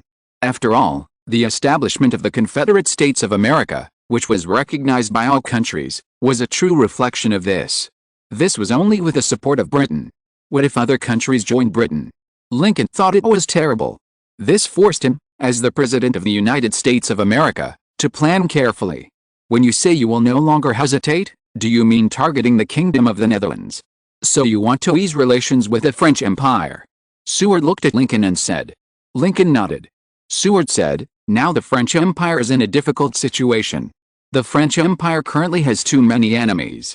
It has to guard against the British French Empire, compete with Britain and the Netherlands for influence in the Far East, and guard against a rising Prussia. At the same time, it has to face challenges from Prussia and other countries in Africa. The support for Paraguay in South America was abandoned halfway, not to mention Mexico. Napoleon III's foreign policy was simply terrible. I think the United States of America should be able to make friends with such a French empire in a timely manner, but it got unexpected results. What's more, Mr. President, don't you think that the influence of the Dutch in the United States of America has been a little too great recently? Lincoln was shocked. He looked up at Seward, trying to find something on his face. Are you asking me to deal with the Dutch together, Mr. Secretary of State? Lincoln asked casually. Seward laughed. Mr. President, it's funny. Dealing with the Dutch is actually a pressing matter for all of us. The Dutch population is over 1 million, accounting for only 5% of the 23 million population of the United States. Compared with our German and Irish populations, which account for nearly half of the population, it's a far cry. How can the Dutch be compared with us in Congress or the cabinet government, regardless of the huge gap? This is unfair. I think we should stop this unfairness from continuing. Mr. President, what do you think? Chapter 333 The person who remotely controls the situation in the American Federation. 1867, French Senator Macri proposed to learn from the Netherlands and introduce an antitrust law. The bill was drafted by his partner, Lion Senator George Edmund. Its content drew on the experience of the Dutch antitrust law and referred to the relevant reports of the French Ministry of Finance. This draft believes that all corporate alliances are violations that hinder free competition. As soon as this draft came out, the entire French Empire's grassroots people thought it was a huge victory for them and a successful case of civilians challenging big entrepreneurs. However, just as they were about to open champagne to celebrate, they were unexpectedly angry. It turned out that this draft was changed by the French Senate Judicial Committee. There were no specific punishment measures for the monopoly of trust organizations, and it was not meaningful to control and prohibit trusts. As expected, the senators and the House of Representatives easily passed the bill. Napoleon III did not expect that when he thought he could sleep well, Paris would stage a big parade again. In the end, Napoleon III and the consortium supporters behind him had to compromise again. On December 10, 1867, the French government formally followed the example of the Netherlands and established a French Antitrust Bureau to specifically supervise the monopoly of domestic large enterprises. European countries also joined in. Compared with the French Empire, they suffered less losses.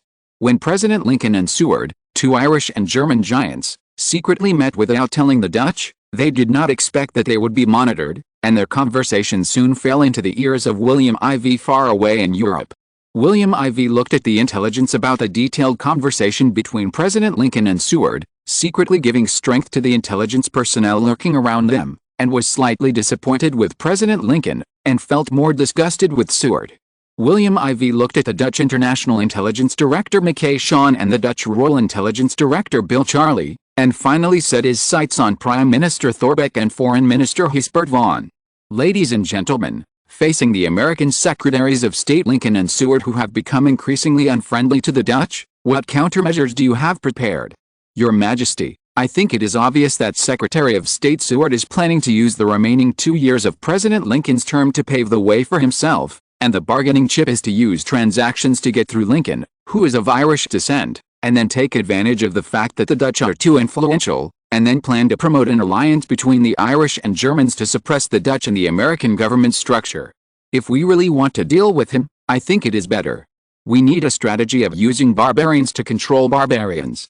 The combination of their two descents will naturally form a huge monopoly. Now that antitrust is serious in Europe and America, then why don't we use this to fight back? After all, this is also the area of advantage of the Dutch and the American Confederation. William IV nodded when he heard this. In this regard, the Dutch have indeed done a good job.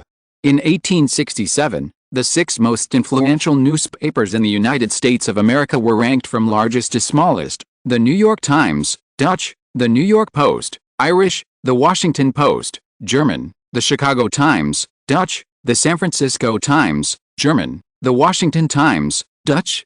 1, 4, and 6. The Dutch occupied 3 newspapers, half of the country. Such influence was enough to influence public opinion in the United States of America. William IV gave a positive look to Hesbet Vaughan's words. He was upright and worthy of being a Dutch diplomatic expert. So he looked at the International Intelligence Director Mackay Shawn next to him. The latter said, "Your Majesty, from my experience, our intelligence community believes that we should directly spread the threat of the combination of Germans and Irish to other ethnic groups. After all, if the Dutch are suppressed, other ethnic groups are likely to follow suit. They should empathize with this. I think as long as this person's emotions are mobilized, many things that people can't imagine can be done." Bill Charlie also agreed. The Latinos have long been dissatisfied with the fact that the current American federal government and other departments are managed by the 3 major ethnic groups. If the Dutch promote reforms, then there may be unexpected gains. Be more specific. William IV stared at Bill Charlie. Bill Charlie explained under the inquiring gazes of the 3 people, "According to our intelligence, the British are no longer willing to keep a low profile because of the easing of relations between the United States and the United Kingdom. The Jews are using the huge wealth transferred from Europe to expand their mergers in the newspaper industry. Although they are currently blocked, with huge funds, it is only a matter of time before the acquisition is successful. After all, newspapers are run by people, and no one wants to go against money." In addition to these 2 ethnic groups, there are more than 2 million Swedish and Danish people from Northern Europe. They are very united and claim to be descendants of Vikings. Therefore, they are very cooperative in the United States. The influence is not small. The French are very independent. They are present in Central Europe, but their number is small, less than 1 million. Other Spanish and Portuguese people in Southern Europe have also formed their own interest groups. The Irish, 5 million, and Germans, 4 million, relied on their numbers to overwhelm other ethnic groups, while the Dutch were on good terms with the Irish, especially supporting them financially, which enabled the former to have the funds to run for election. Just like Lincoln's success this time, the Dutch-American consortium actually contributed a lot behind the scenes. The Germans had abundant funds, and the Irish consortium rose. Therefore, there was a 3-way balance of power. Now that these 2 ethnic groups have left the Dutch, it is inevitable to be vigilant. At this time, if the Dutch can use this to open up cooperation with other ethnic groups, just like the members of the International Court of Justice in The Hague, as long as the Dutch become the leader, then the union of the 2 ethnic groups will be broken without a fight. After all, the population of these 2 ethnic groups is only 9 million, and the population of the American Federation is 23 million? Alliance? William IV also agreed with this approach, and he looked at Prime Minister Thorbecke. Born in 1808, Thorbecke, 59 years old this year, is full of energy. This makes William IV understand that this age is indeed the best age to play politics, and it can be regarded as the golden age. Thorbecke pondered for a moment, and then answered the question irrelevantly, "Your Majesty, I think we should not only focus on the United States." This is wrong. Seeing William IV's calm eyes, Thorbecke suddenly understood in his heart that His Majesty had already noticed it. His Majesty is indeed His Majesty, and his ideas are different. Seeing that the others were also surprised at first, and then suddenly saw the light in front of them, Thorbecke saw the effect he wanted to see with satisfaction. Sure enough, only His Majesty is an exception. Hesbet Vaughan couldn't help asking, "What does the Prime Minister mean?" Thorbecke nodded and said surprisingly, "The Netherlands can be a chess player, so why can't others remotely control people in the United States?" Chapter 334 This is Lincoln trying to please us. Several people looked at Thorbecke in surprise, all looking at the Dutch Prime Minister in surprise. Hesbet Vaughan asked in great surprise, "What does the Prime Minister mean?" Thorbecke sighed. These ethnic groups, in fact, all have their own backers. Why has Seward been able to rise so fast in recent years? If you think about it, it will be clear. The Kingdom of Prussia has made a lot of efforts. It is said that Seward was born in a wealthy family that immigrated from Berlin. His father was a guard officer of Frederick William I of the Kingdom of Prussia. After retiring, he immigrated to North America in the late 18th century. In addition, Seward has a close relationship with Bismarck, the Prime Minister of Prussia, a European power. Prussian Prime Minister Bismarck? Suddenly, Hesbert von's previous confusions were all explained in an instant. I was wondering why Seward persuaded the Russian Empire to help the Americans resist the British invasion. It turned out that Prussia was behind the scenes. Also, I was wondering why Prussia's economy developed so fast. It turned out that the technology from the Americans was continuously imported. Also, I was wondering why the Germans grew so fast here. I think it was backed by the Kingdom of Prussia, a new emerging power, one of the 5 major European countries. No wonder the Germans, who originally did not like to participate in politics, have been very active in the political arena in the past 10 years, and the Germans have risen rapidly. All of this really has a reason. He spat von Sight and said his thoughts one by one. The people present were all top figures in the Netherlands, and he did not hold back on this. William IV said quietly, Bismarck is a man with wild ideas, and he always plans before he acts. If he doesn't act, it's fine. But once he does, he will hit the target and hit the bullseye. When we face him, we need to be careful, and don't be blinded by the current victory of the Netherlands. Bismarck's power may not have been seen by the people present at present. After all, Bismarck's iron-blooded prime minister, who had made many successful moves in his previous life, was only a semi-finished product at this time. He only set a trap around Schleswig and Holstein to consume the strength of other countries in the German Confederation, and then defeated the Austrian Empire in just 7 weeks, and then quickly annexed the entire German Confederation. These were also completed in less than 3 years. Although there was a shock, it was later drowned out by the North American War and the Balkan Peninsula War, so it was not so obvious. However, if the Kingdom of Prussia defeated the French Empire openly and squarely in 1870 and established the hegemony of Central and Western Europe in one fell swoop, he would completely establish his position. If William IV did not remind them, it is very likely that several people would underestimate each other and suffer losses in the end. Thalbeck said eagerly, Your Majesty has always praised each other. After Bismarck was elected Prime Minister in 1861, he did complete the tasks that Prussia had not completed for decades in these 6 years. Your Majesty, Prussia is ambitious, and Bismarck can be seen as a person who is unwilling to be lonely. This time, the actions of the United States of America, I think, he intends to hide behind the scenes and remotely control the development of the situation. And knowing that we are very concerned about that place, he still lets Seward provoke repeatedly. This is obviously intentional. This is a provocation and a test. We can't retreat. If we retreat, it will backfire back to the European mainland. William IV and several others agreed with this statement. William IV was particularly touched. Thorbecke was right. Prussia was currently annexing the small countries of the German Confederation and had not yet digested them. Therefore, it would be as quiet as a venomous snake.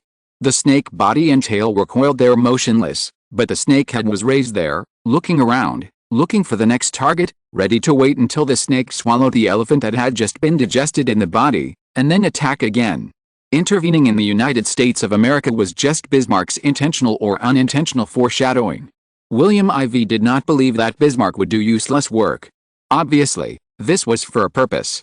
Perhaps, as Thorbecke said, this was a provocative provocation. The purpose was to see the reaction of the Netherlands and then make the next move. Perhaps suddenly, William IV thought of a possibility and shuddered. Others also looked at him in disbelief. Ahem, William IV said calmly, I know what you are worried about. Don't worry. Although Bismarck is very bold, the Netherlands is not Denmark. Give him what he wants. However, everyone's worries are not unreasonable, so we need to make some preparations for this. Thorbecke and William IV looked at each other. William IV saw the other's enthusiasm. After years of cooperation, William IV saw that this was a war intention. He smiled bitterly in his heart, but did not refuse, so he nodded. Thorbecke smiled. The Prime Minister of the Netherlands played against the Prime Minister of Prussia? The chessboard or the United States of America? William IV said secretly, Bismarck, the Prime Minister, I'm accepting your challenge.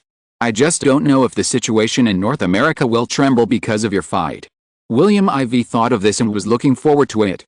When William IV was discussing the situation in North America and then extended it to guarding against the Prussian Prime Minister Bismarck, Bismarck in Berlin was also talking about the layout of North America. Prime Minister, now Seward, has been recognized by Lincoln. He has agreed to run for the next presidential election with Seward as the presidential elector and Washburn as the vice president. But I don't understand why we should unite with the Irish, the most populous ethnic group, instead of the Dutch. The speaker was Chief of Staff Moltke, his work ally and private friend. The two have known each other for more than 30 years. It can be said that they have shared weal and woe. A military rookie and a political star have come all the way to the pillars of the kingdom. It can be said that they have reached their current status with mutual support. Of course, Moltke was the main one before, but now it has changed, and Bismarck has become the main one between the two. But neither of them cares. After all, neither of them is an ordinary person. Borrowing power and jealousy are the difference between smart people and stupid people. Bismarck remained calm as always and said, "The Irish seem powerful, but they have no backing. Britain has occupied the island of Ireland since the beginning of this century, and the British have been wary of them. They are as erratic as rootless duckweed. On the contrary, the Dutch are very valued by the Kingdom of the Netherlands. William IV and the Dutch government take good care of them." This is why Lincoln agreed to Seward so quickly. Compared with other countries, the Kingdom of the Netherlands is currently the country that is most involved in the United States, so it is normal that it has aroused the resentment of the Irish. Therefore, what Lincoln is looking at is definitely not Seward's promise. In fact, this is Lincoln showing goodwill to our Kingdom of Prussia. Bismarck suddenly broke the calmness on his face, smiled, and said, "Sure enough, he is worthy of being Lincoln." No wonder the people who can lead the New Deal Party and the Communist Party to rise to power have extraordinary courage. Faced with such a situation, I am a little curious about how the Netherlands will respond. Chapter 335 Provisional Senate President 1867. Just as Prussian Prime Minister Bismarck was pushing the Germans and Irish in the American Commonwealth to cooperate in order to suppress the Dutch and was eagerly waiting for how the Dutch would fight back, the prelude to the Dutch counterattack was officially opened in the Senate of the American Commonwealth. The Industrial Revolution brought the Netherlands a second rebirth. The old self-sufficient production model was broken, and large cross-regional companies began to rise. They organized the entire country into an organic whole for the first time. The railways running through the Netherlands are the arteries of the country. The Dutch people's space for activities has been greatly expanded. They are no longer satisfied with living in their small enclosed hometowns. They have left for big cities. City people are busy opening their eyes and ears to listen to this new era. The daily pace of urban life has begun to accelerate. School education has also changed. Countless newly invented educational methods have flooded into the streets like a tide, and workers have selected and discussed them. The development and progress of Europe has also brought new problems, because people cannot adapt to this change so quickly, and the government's management has not kept up with the pace of the times. Therefore, the reform movement, the social gospel movement and the populist movement have emerged one after another, as if to correct all unreasonable things. This is a chaotic era, but also an era full of hope. Standing on the seat of the Speaker of the Senate of the United States of America, Andrew Johnson, Vice President and Speaker of the Senate of the United States of America, slowly looked down at the stage. According to the ranking of the Presidential Succession Order of the United States of America, they are the Vice President and Senate President, the acting Senate President also known as the Vice Senate President, the substitute of the Vice President and Senate President, later changed to the third place after 1886, after the Speaker of the House of Representatives, the Speaker of the House of Representatives, the Secretary of State, the Secretary of the Treasury, the Secretary of War, later the Secretary of Defense, the Attorney General, the Secretary of the Interior, the Secretary of Agriculture, the Secretary of Commerce, the Secretary of Industry, the Secretary of the Post Office, the Secretary of Education, the Secretary of Energy, and the Secretary of Transportation. In this order, President Lincoln was at the center, with Vice President and Senate President Andrew on the right and acting Senate President Benjamin on the left.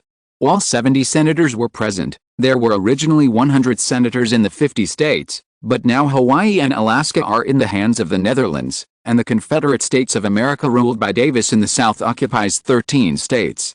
Vice President Andrew looked at President Lincoln with a friendly look, and the latter responded in a friendly manner. Those who don't know think that this is an interaction between the two highest authorities of the United States of America, but those who know that this is just the quiet night sky before the sparks are struck. Sitting next to Seward was President Lincoln on the left. The person between him and Lincoln was the temporary Senate President Benjamin Wade, a Swede, and on his left was the German ally Secretary of War Edwin Stanton. These words were said to Secretary of War Edwin Stanley, who was next to Seward. The voice was loud, and it was unknown whether it was because he was afraid that Seward could not hear it. Below him, the person sitting was Secretary of Agriculture Gallant, who was of Irish descent like President Lincoln. Seward seemed to remind him unintentionally, "The United States of America is very united. Edwin, your tone is a bit wrong, but there are disputes everywhere in the world. Europe is fighting fiercely, and we have just stopped the war in North America. At this time, everyone needs a stable life. Therefore, less struggle is what everyone hopes for. However, just like Europe, checks and balances are needed to calm down. Ray Benjamin, the temporary Senate President, don't you think so?" Seward deliberately emphasized the word temporary. Even a fool could hear it, which made Benjamin look a little unnatural. The temporary Senate President of the United States of America is a member of the second draft of the United States Senate and the highest-ranking senator. The highest-ranking member of the Senate of the United States of America is the Senate President and Vice President, but the Vice President himself is not a senator elected by the senators. He only serves as the Vice President after the Vice President and the President win the general election. Therefore, Benjamin is the temporary Senate President elected by all senators. When the Vice President is not present, he is the highest-ranking person in the Senate and temporarily performs the duties of the Speaker. Seward looked at Benjamin and began to think in his heart that Edwin had deliberately opened the topic at his signal just now. Obtaining Lincoln's cooperation was not his ultimate goal. He wanted more partners. Among them, Benjamin, the temporary President of the Senate, was second only to Lincoln. Andrew's home nest was the Senate, which was difficult for Germans and Irish people to break through. Even President Lincoln asked him to assist in the election as a partner because of Andrew's huge influence in the Senate. Otherwise, it would be difficult for the Republican Party to achieve the first successful election in history and defeat the Democratic Party. Andrew's contribution was huge, and Seward saw this, and he knew without guessing that Lincoln would definitely be very concerned about the other party, so the two of them hit it off.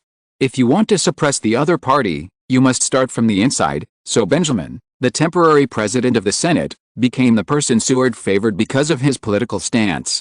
Benjamin Wade, who became the first senator in 1837 as a Whig, later a Democratic, was firmly opposed to slavery and strongly opposed the Kansas-Nebraska Act passed in 1854, which opened the door to slavery.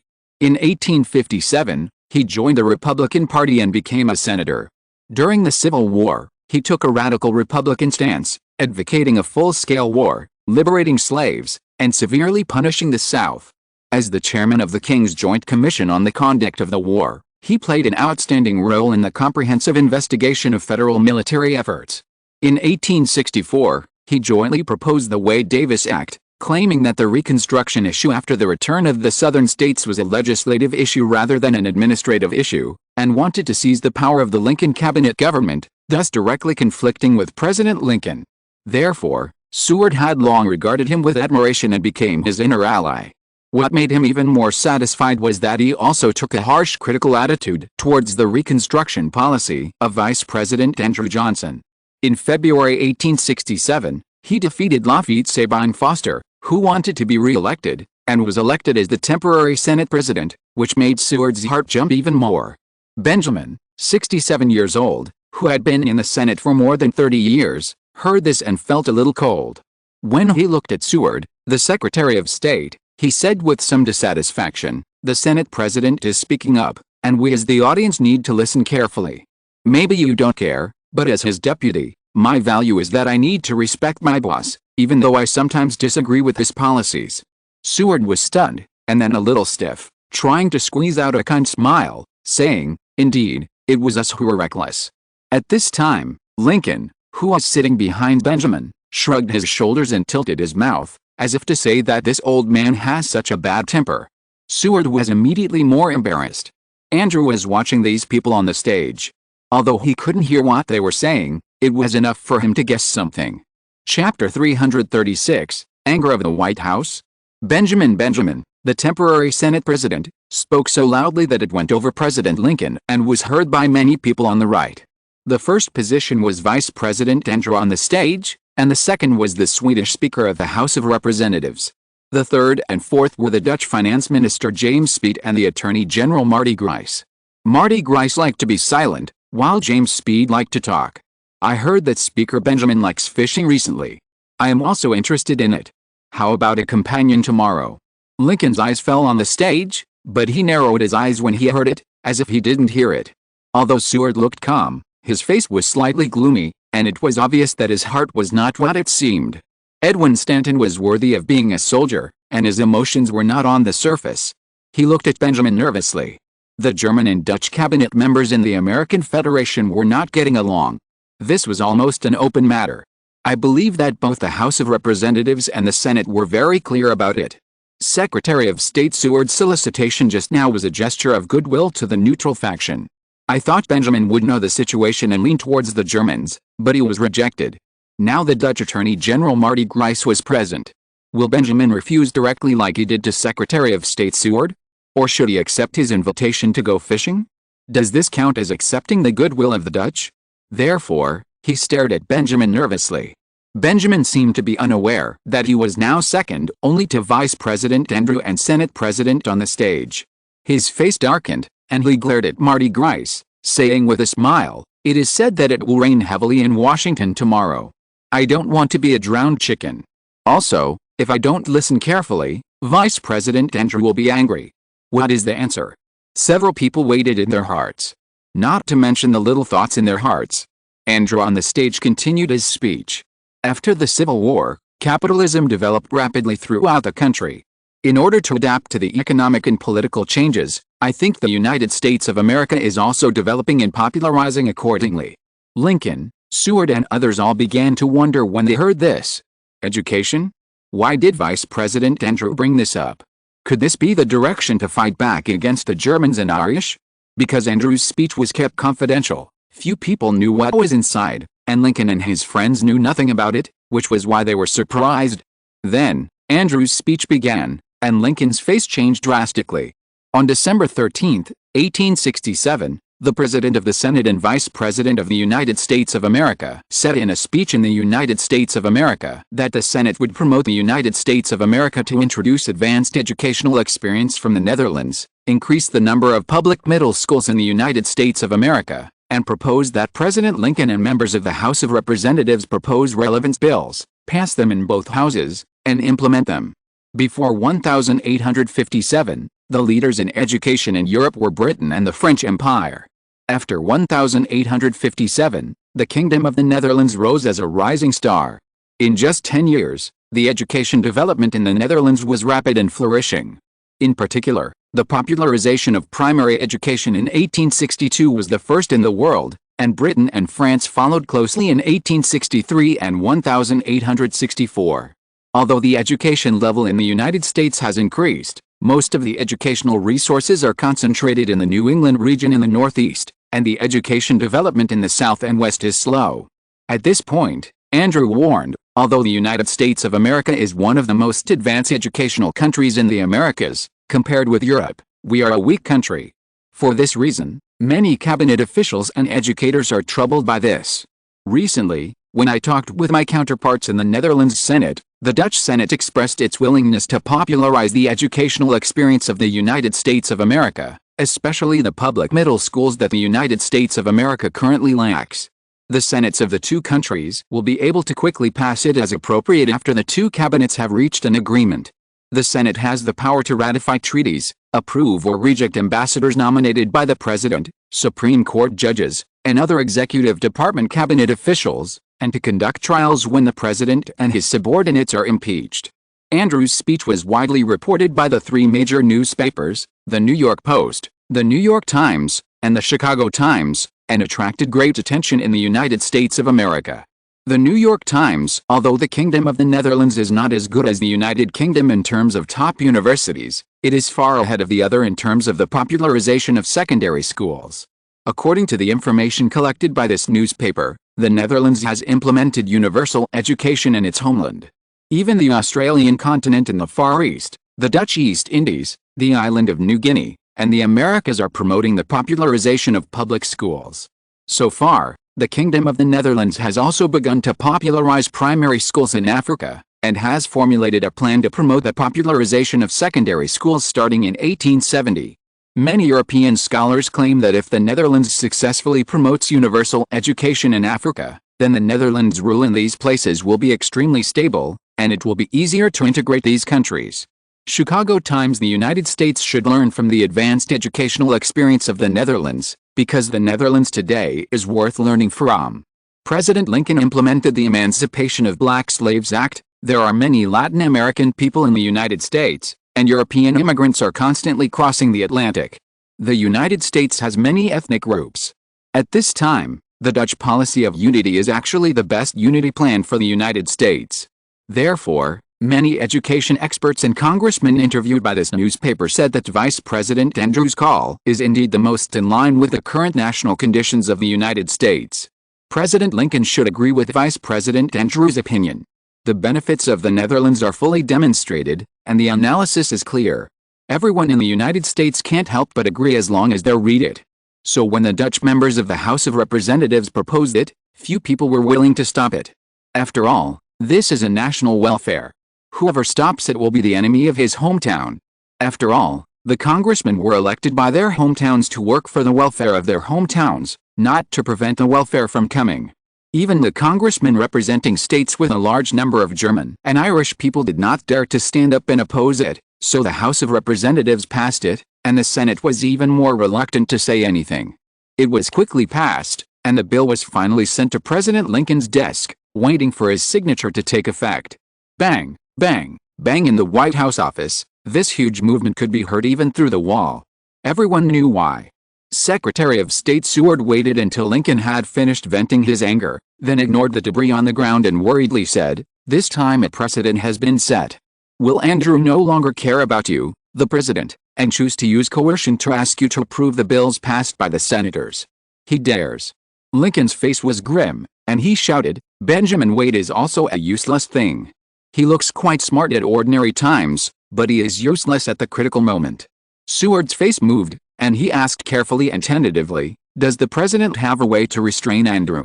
Lincoln closed his eyes, took a deep breath, and opened his eyes after about 5 seconds.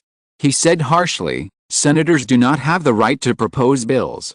Dutch senators occupy 20 senators in almost 10 states of the 35 states in the United States, nearly half. German and Irish senators are mainly on the eastern coast, with only 20 senators, and the remaining 30 are divided among other ethnic groups. Among them, the Netherlands allies Sweden and Denmark occupy more than 10 people in total, and the rest are occupied by Hispanics.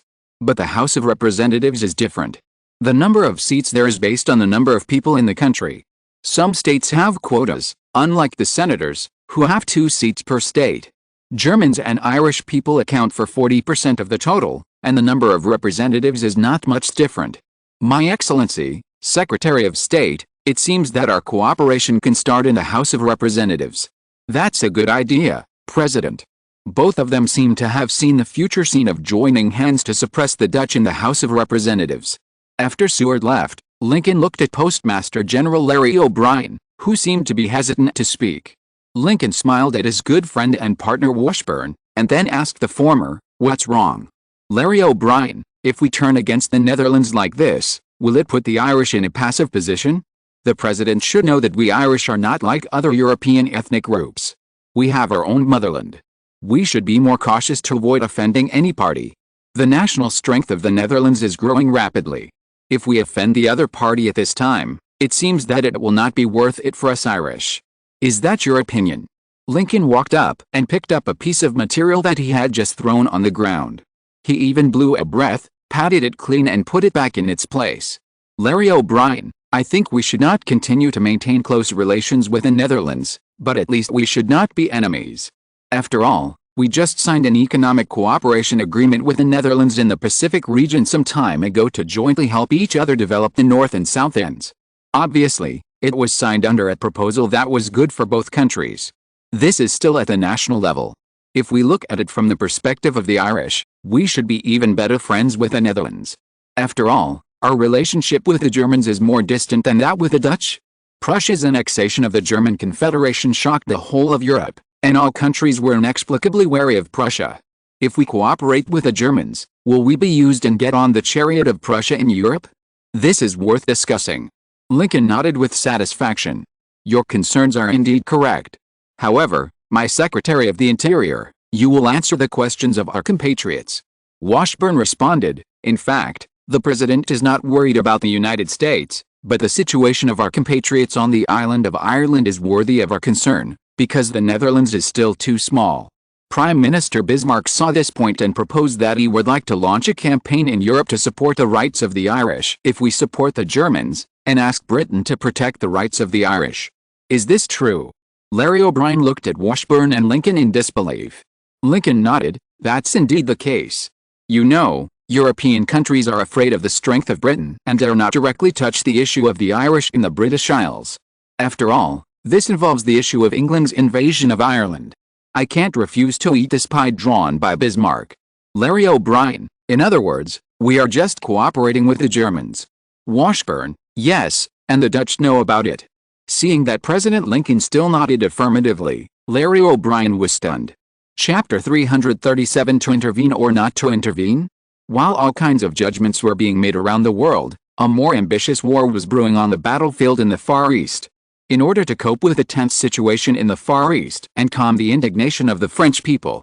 Therefore, after careful discussion, we came to the conclusion that our French Empire will continue to expand its influence in the Far East and maintain the responsibility of security and stability in the Far East. In the next week, our military will send another army consisting of 2 divisions to form the 2nd Expeditionary Army to continue to complete the unfinished tasks and fight for the honor of the French Empire. The French Empire did not let those who were paying attention to them wait too long. On December 20th, the Prime Minister of the French Empire, Olivier, stood up and officially announced this news of obviously tough style. After the anti-monopoly movement was suppressed by Napoleon III, the French Empire naturally launched xenophobic propaganda with the market under the full propaganda of the government, especially putting out the fact of tens of thousands of sacrifices in the Far East, so that the people turned their grief into strength and pointed their eyes to the Kingdom of Siam in the Far East. With the support of public opinion, all sectors of the French Empire strongly expressed that they would go all out to support the decision made by the government and resolutely implement it. Compared with the French Empire, where the whole nation is focused on foreign affairs, the world is a little annoyed.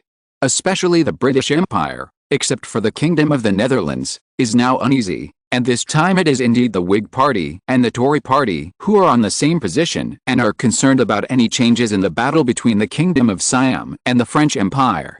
The development of this war is no longer a matter of a few colonies. It is now linked to who is the real hegemony in the Far East. If the French Empire wins this time, it is not difficult to imagine that the French, who have always been ambitious, will definitely find it easier to challenge the status of our British Empire. This matter is no longer a matter of the Kingdom of Siam. Your Majesty, should we temporarily increase sanctions on the French Empire and wait until the war between France and the Kingdom of Siam has a result before continuing? No, Lord Clayston, I am against doing this. Now is definitely not the time for us to worry about this and that. Your Majesty, I think now is the time for us to continue to lay out in Europe. The Netherlands is in the Far East, and the French Empire will be obstructed by the Netherlands in the Far East. If Britain intervenes now, it will have a huge impact, with countless casualties, and British lives will be left there and in danger. This war between France and Siam is a time to distract the French Empire. If the Netherlands supports them and gives them a fatal blow, Your Majesty, I think we should proceed according to the original plan, continue to integrate the Indian natives, improve the rule over Burma, and continue to invest troops to occupy Upper Burma. This is what we need to do most at present. As long as we occupy Upper Burma, we will slowly occupy the western part of the Kingdom of Siam. It will not be too late to take action then. Disraeli, the current Prime Minister of the Tory Conservative Party, strongly opposed it. What a joke, his cabinet government is fighting with the French Empire for a small country in the Far East. If he wins, at most he will get a few additional colonies. If he loses, Britain's reputation will be damaged. At that time, the British people will definitely look for a scapegoat, and he will be judged by the people. He and the Tory party will face the risk of losing the war, and even overthrowing the cabinet. At this time, Clayton's Whig Party can make trouble. Regardless of whether the cabinet is overthrown successfully, at least in the ground election, they will face the possibility of a disastrous defeat. After Prime Minister Disraeli looked at Clayton for a few times, he finally looked at Queen Victoria. Disraeli didn't seem surprised. It was really a real talent for Clayton to say that. And to be honest, Clayton was closer to Queen Victoria, but he got to this position because of his own reasons. What Prime Minister Disraeli said actually makes sense. Clayton praised first, but some things still need to be clarified. Although I just looked at it from the perspective of the dominance of the Far East, the Prime Minister continued to focus on Europe and the lives of the British Army. This is very good. I also agree with Prime Minister Disraeli's approach to national security. Disraeli still sat calmly at the lower right hand of Queen Victoria. After listening to Clayton's words, he smiled at Clayton, who was at the lower left hand of Queen Victoria, but that was all, because he knew that the other party had not finished speaking. Sure enough, Clayton said, "I think everyone knows that we Whigs own the Financial Times and the Times. These two newspapers and the Tories' London Times and the Guardian are the largest newspapers in the country. They are all over the country, and even overseas in Europe, America, Asia, etc. They are specialized in collecting the latest news from all over the world. If compared, it is actually similar to intelligence collection, but in terms of scale and acceptance, it is still much weaker than the European Times in the Netherlands and Luxembourg." Clayton's words made Queen Victoria and Disraeli think about something. They were not thinking about the comparison of the size of several newspapers, but what kind of leverage Clayton could play in this, because they had already experienced Clayton's eloquence, which was really amazing. In the past, in the British House of Commons, he single-handedly resonated with the members of the two parties in his speech and blocked many Whig proposals. Queen Victoria smiled because she guessed something, while Disraeli's jealous eyes flashed by, which was difficult to be discovered without paying attention. They collect information, but when it is appropriate, they are also patriots. They will pass on to us the information that our country's interests need most, so that our British Empire can continue to grow and get more timely information. Having said this, Clayton smiled back at Disraeli, and then said kindly to Queen Victoria, who was sitting at the top and whose thoughts could not be seen from the beginning to now, "After we sent back important news from Europe and America, the French Empire has been more tracked by the international community after suffering a severe blow in the Far East, and collected the opinions of major European political experts. Now many European politicians have become wary of the French Empire, among which the Netherlands is the most serious. Neighboring countries such as Prussia, Spain and Italy are also wary. Even Queen Isabella II of Spain announced in the Spanish Congress that she would increase military forces in the Pacific colony of the Philippines to deal with the Far East threat of the French Empire. Queen, I also think this is a very important opportunity for us. I agree with Prime Minister Disraeli. While the French Empire is at war with the Kingdom of Siam, let's occupy the entire Upper Burma first." Disraeli was shocked, and even Queen Victoria looked at Clayton in surprise. He had just opposed it, but now he agreed to it? Disraeli suddenly realized that Clayton had really been tricked by him. Queen Victoria also looked at Clayton seriously. If you're listening to this novel on a channel other than Fanfic World, it means they downloaded and uploaded it without effort. We cordially invite you to visit our channel, Mundo Fanfic Novelis. There you'll find the original version of this story, and you can explore many other novels of various genres. We're waiting for you to immerse yourself in a world of incredible novels. Chapter 338, Can the Dutch Turn the Tables? 1867, when British Prime Minister Disraeli was asked whether Britain would intervene in France's invasion of Siam, he stated that the British cabinet government had no intention of sending troops to participate. At present, Britain's main focus is on the Indian subcontinent and Burma. At least, Britain will not do so for the time being. This made the international community's joint pressure on the French Empire created by the Netherlands seem to be relieved instantly, which made Napoleon III overjoyed. The next day, Prime Minister Bismarck of the Kingdom of Prussia also stated that the Kingdom of Prussia would be friendly with its neighbors and would not participate in the ongoing war in the Kingdom of Siam. Prussia would continue to develop normal relations with the French Empire. On the same day, President Lincoln of the United States of America also stated that he would not wage war against the French Empire. He said that the United States and France have a deep historical connection, and the United States would not impose all sanctions on the French Empire, including economic restrictions, unless it involves its core interests. He also stated that he would consult with the Kingdom of Prussia about the French Empire's invasion of the Kingdom of Siam, exchange views between the two countries, maintain a neutral position, and coordinate each other's actions. The United States of America has always had close relations with the Netherlands. Not long ago, it signed the Pacific Economic Cooperation Agreement, and Lincoln himself was the signatory. The statement at this time was tantamount to announcing to the outside world that the relationship between the United States of America and the Netherlands had broken down. This was like adding insult to injury for the Netherlands.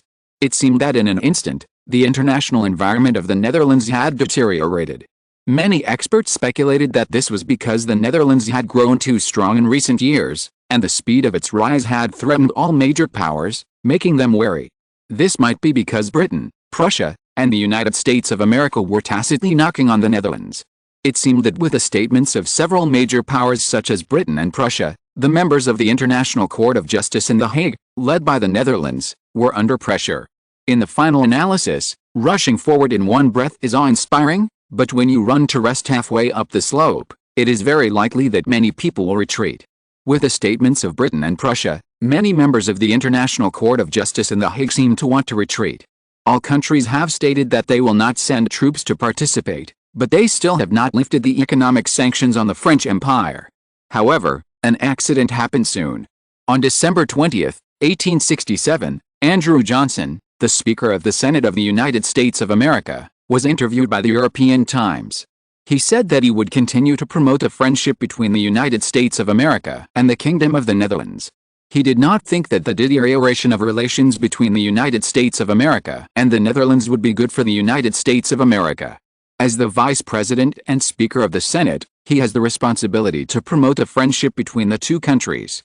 At the same time, he also stated that he would promote communication between the Senate and the Dutch Senate. He believed that these should not be affected by the cabinet government. With the publication of the European Times, the statement of Speaker Andrew's position suddenly appeared in the world. The foreign policy of the President and Vice President of the United States of America had diverged. This made all countries very interested. As a result, the protagonist status of the French Empire's invasion of the Kingdom of Siam seemed to be selectively placed in a corner by all countries. However, just when everyone thought that the two would fight for power, Secretary of State Seward of the United States of America stood up and accused Vice President Andrew of exceeding his authority. I don't understand why our Vice President would choose to stand up and express his position at this time. If he thinks that the Netherlands is a friendly partner, our House of Representatives will work on it. The Senate has now opened the Senate's external window without notifying the White House and the State Council. This is an act of seizing power, and our diplomats are very dissatisfied with this. I will ask Vice President Andrew to stop interfering with the power of the State Council, a full-time foreign affairs department. President Lincoln's White House butler also said in an interview that the president was very dissatisfied with Vice President Andrew's actions. The president was very puzzled by the actions of his good partner, Vice President Andrew, and was also surprised that the Senate would expand its power so openly. The president complained privately that Vice President Andrew's actions would cause disputes among cabinet members. He hinted that Vice President Andrew and Secretary of State Seward would make the struggle surface because of this. As expected of the White House butler, he knew much more information than the general public. On December 23, the day before Christmas Eve, Secretary of War Edwin Stanton and Secretary of Education Gallant joined Secretary of State Seward and expressed their dissatisfaction with Vice President Andrew and demanded that Vice President Andrew stop such bad behavior. On the same day, two cabinet members, Secretary of the Treasury James Speed and Attorney General Marty Grice, refuted this and expressed their support for Senate President Andrew. At this time, the relationship network of the cabinet government of the American Federation was finally exposed. The above two factions have clear veins, German and Dutch. This is understandable why conflicts arise. Obviously, Prussia's unfriendly attitude towards the Netherlands has affected places outside Europe, and its influence has even reached the cabinet government of the United States. At the same time, countries are also surprised by the strong ethnic control of the two governments over the United States. After the Civil War, the British ethnic groups almost migrated to the southern United States, so their influence in the Northern Federation declined and the population was too small. The people of the French Empire are arrogant and look down on the wilderness of the United States, so there are very few French people at this time. The Irish, who were persecuted and forced by England, began to flee the island of Ireland and immigrate to the United States at the end of the 18th century. More than 5 million people, Germans accounted for 4 million, Latinos accounted for 3.5 million, and blacks accounted for 3 million. There are more than 1.2 million Dutch, 1 million Swedes, 1.1 million Hispanics, 800,000 Italians, 800,000 Danes, 600,000 English and Scottish people together, and other ethnic groups add up to more than 2 million, totaling 23 million. Just when everyone thought this was a battle between two ethnic groups, Postal Secretary Larry O'Brien, Agriculture Secretary Gallant, and Interior Secretary Elihu B. Washburn stood up to support Secretary of State Seward's position, recognizing that the United States of America should work with Prussia rather than the Netherlands on its policy toward France. This made it difficult for all countries, because these people were all Irish cabinet members. More importantly, they, like President Lincoln, were all Irish, and these people were Lincoln's right-hand men, among whom Elihu B. Washburn was one of Lincoln's preferred successors. Their statements indicated that President Lincoln's position was no longer neutral, or that he had joined the German side, which was definitely one of the biggest variables. Facing such a powerful opponent, can the Dutch turn the tables? Chapter 339, Being a teacher at Sydney University is too difficult. Faced with the British and Prussians standing aside and watching the show, the American Federation, which has always been pro-Dutch, is divided internally, resulting in the loss of a powerful ally among the Dutch allies. At this time, can the Netherlands still turn the tables? This sentence is all over the newspapers around the world and has become the most concerned issue for many social elites. Even within the Kingdom of the Netherlands, many people have raised this question. On the Dutch-Australian continent, in the lecture hall of Class 01 of the senior year of Sydney University, today, the 35-year-old political teacher Bid is giving a political class on the stage. After he finished the content of the textbook, it was time for questions. Usually, the questions he faced at this time were basically about the political situation of European countries, or how the cabinet government would govern when facing people of all ethnic groups in the Netherlands. He also found that the students were most interested in the three major international organizations led by the Netherlands, the International Court of Justice in The Hague, the International Red Cross, and the International Union of Women's Associations. Especially the latter, almost all female students wanted to join. I wonder what the questions will be today? Someone raised his hand. Teacher Bit looked at it and his face was a little ugly. It's him again. The third from the left in the second row is named Abraham Kaib. He is the one who asks the most questions in every political class. No teacher dislikes students who ask a lot of questions, but if the student has so many questions that the teacher can hardly answer them, then in the eyes of the teacher, this is a provocation. That's right, in the eyes of Teacher Bit, Abraham Kaib is embarrassing him and making him lose face in front of the whole class. Despite this, he had to fight because the University of Sydney is currently the most famous university in Australia and the Dutch East Indies. The school rules stipulate that when students ask questions in class, the course teacher must answer them in a friendly manner.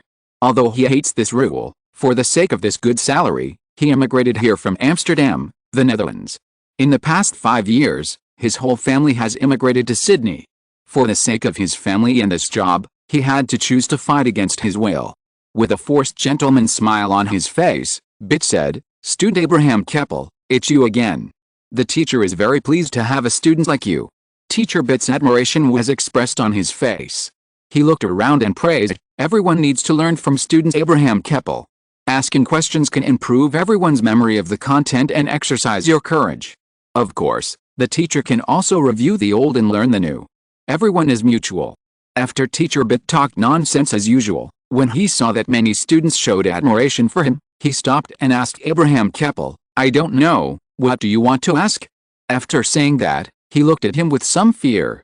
Abraham Keppel was wearing the clothes of a noble family in the Kingdom of the Netherlands.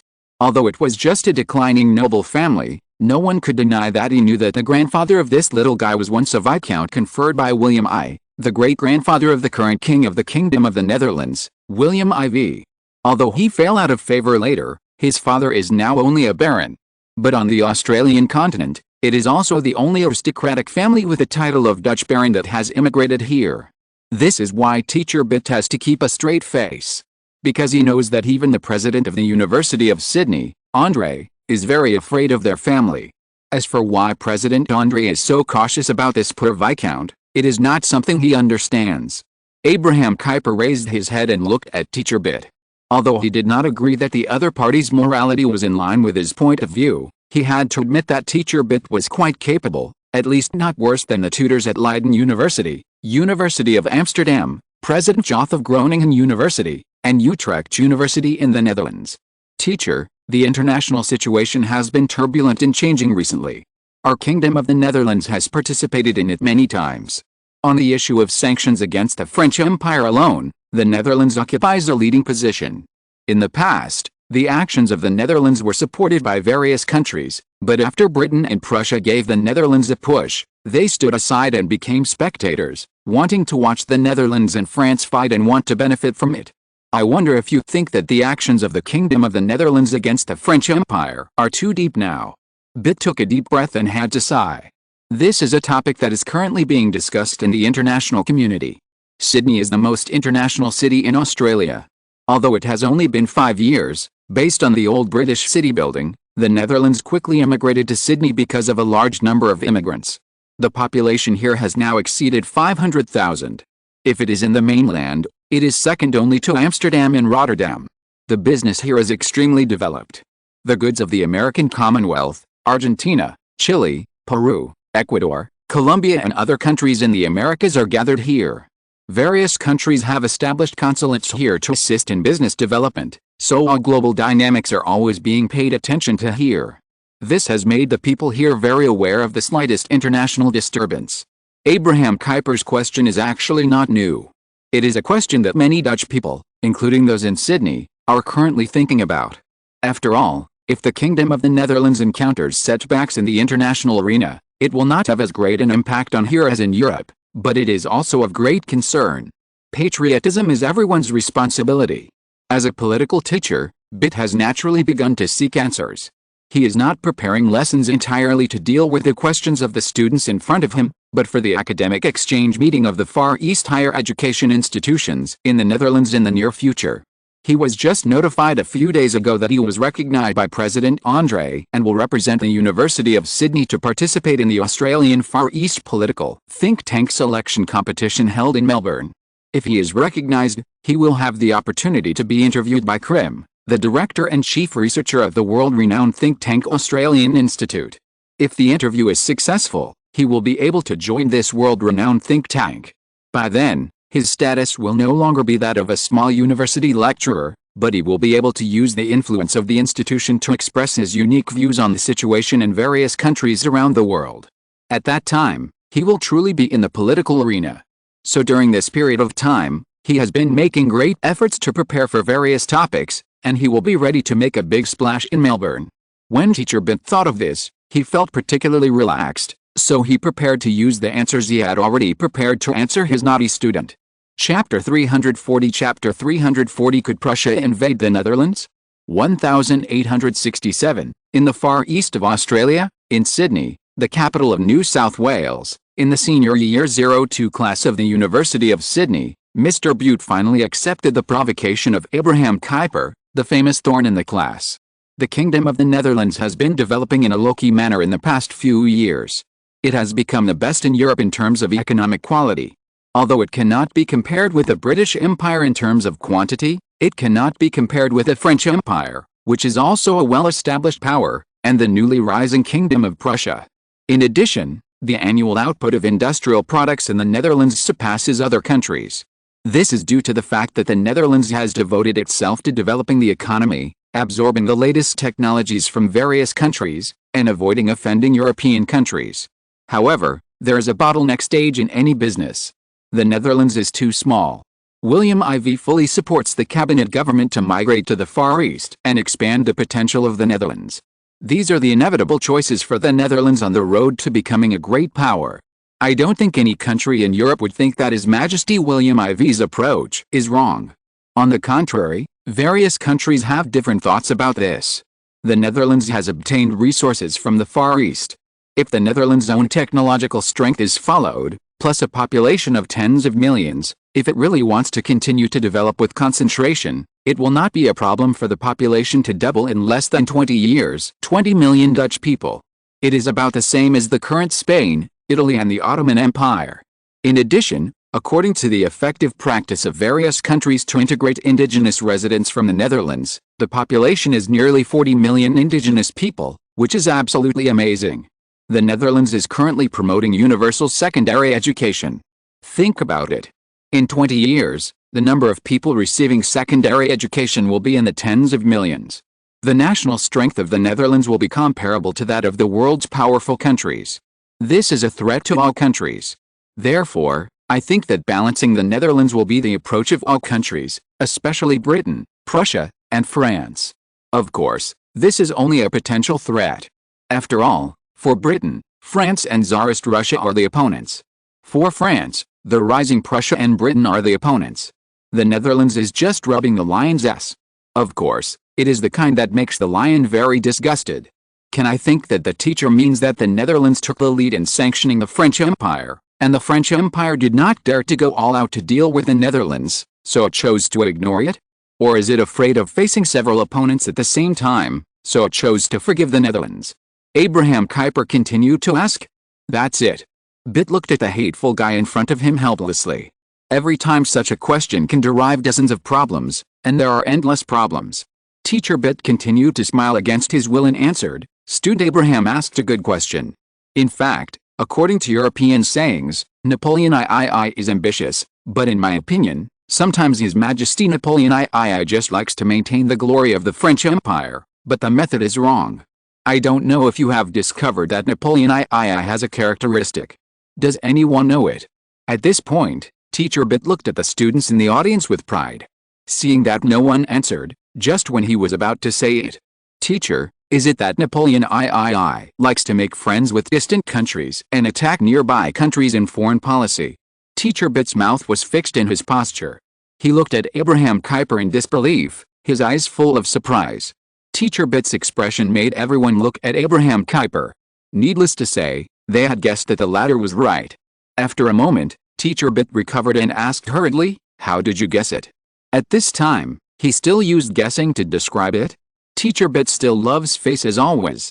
Abraham Kuyper pursed his lips slightly and said confidently, during the years when Napoleon III ruled the French Empire, he fought in the American Civil War, participated in the Crimean War with Britain to fight against the Russian Empire, fought against the Austrian Empire in Italy, invaded southern Mexico while taking advantage of the internal conflicts in America and Europe's Monroe Doctrine against America, colonized Africa and invaded the Kingdom of Siam, etc. These were all accomplished during the reign of Napoleon III. As for the mainland, except for the Belgian issue some time ago, when it took advantage of the cooperation with the Netherlands and Prussia to seize the southern provinces of Belgium, there have been almost no major disputes with neighboring countries. So, teacher, I think Napoleon III implemented the policy of making friends with distant countries and attacking nearby ones. Teacher Bit agreed with the statement after hearing this. Teacher, let's go back to the topic just now. What is the impact of the Netherlands' participation in the sanctions against the French Empire at this time? Bit, of course there is an impact. It depends on the situation. If the Netherlands is currently suppressed by a powerful country, the French Empire may turn around to deal with the Netherlands after stopping the war with the Kingdom of Siam. However, I think His Majesty William IV will consider France's reflection of this problem and should have a response plan. We don't need to worry about the French Empire. According to the teacher, the difficulty of the Netherlands does not lie in the French Empire.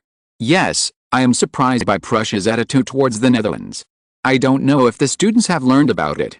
Prussia has just completed the second alliance with the Netherlands some time ago, and it is also cooperating in the Gulf of Oman on the Arabian Sea and coordinating in the Indian Ocean and the Pacific Ocean.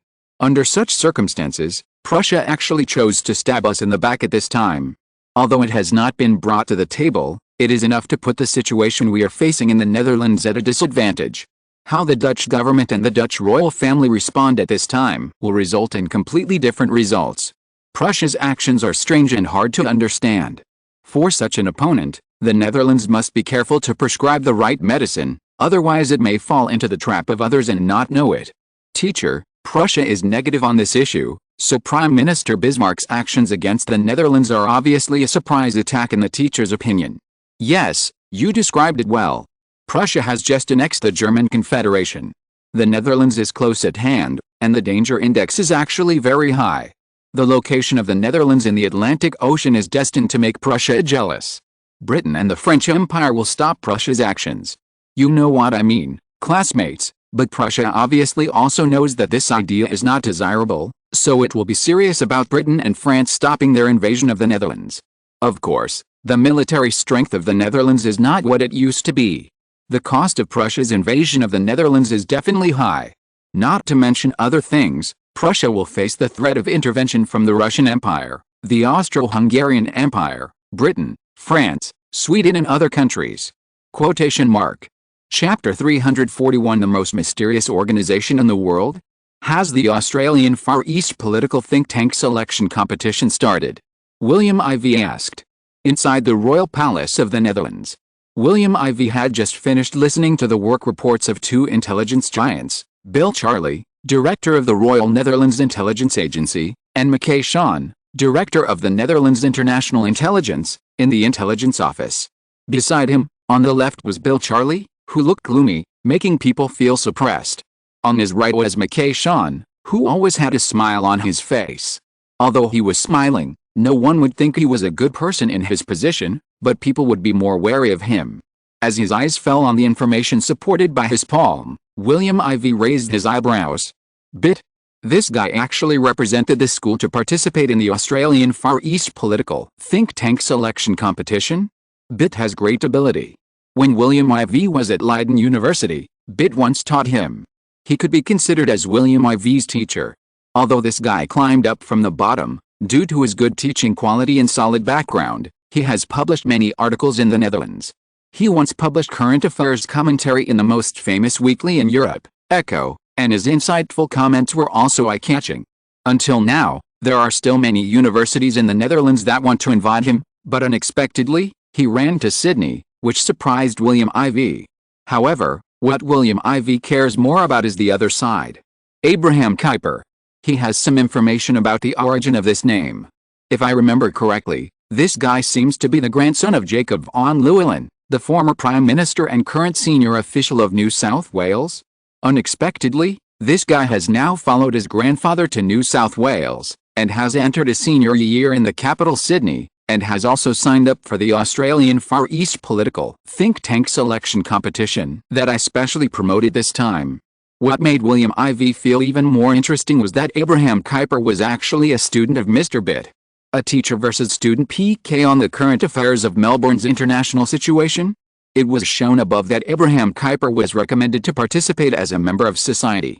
William Ivey didn't need to guess, and he knew that this person might be Jacob van Llewellyn. Does the Kuyper family and Jacob van Llewellyn seem to be tied together? William Ivey understood, but it's no wonder. Now with my support, the whole Netherlands from top to bottom has understood that the future of the Netherlands will be in the Far East, and it is understandable that these nobles and powerful figures want to occupy a favorable position in the Far East.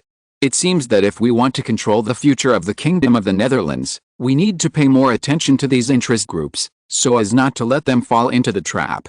He changed his mind and began to think about how to deal with the unity of these interest groups in the Far East. Your Majesty, it has already begun. The Australian think tank is a secret pawn of the Royal Netherlands Intelligence Agency.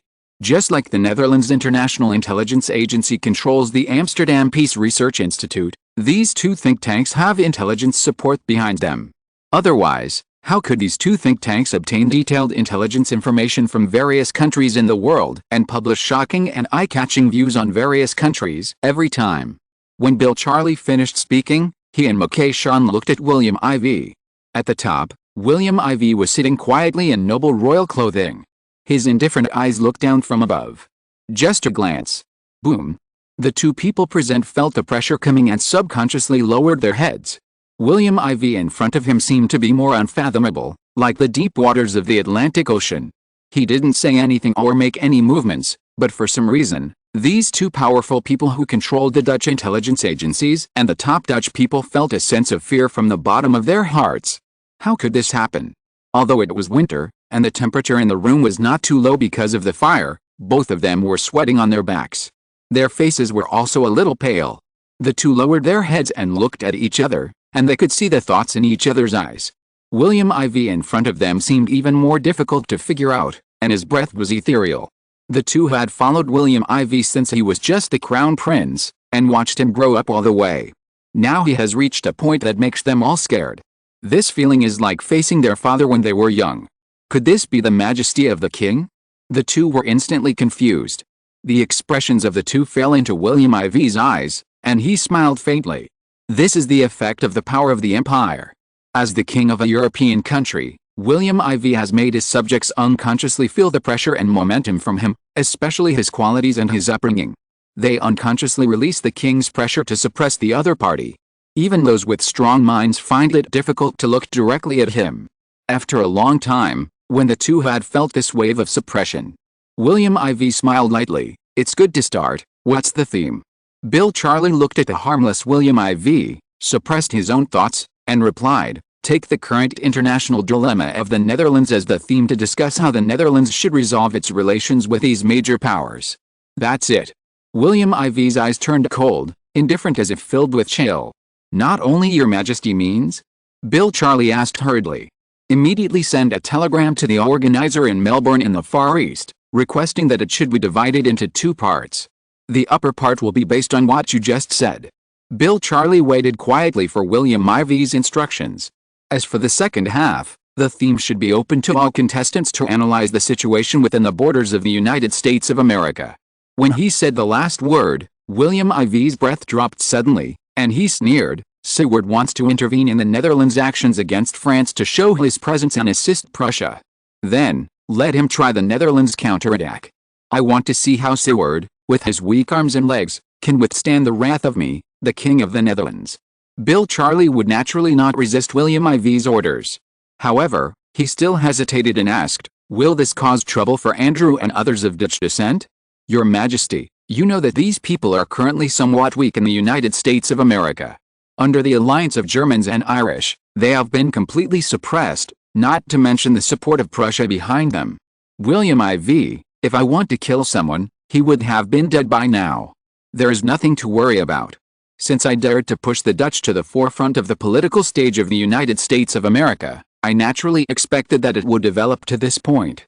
To launch a movement, no matter what kind of movement, you first need an organization. Organization? What does that mean?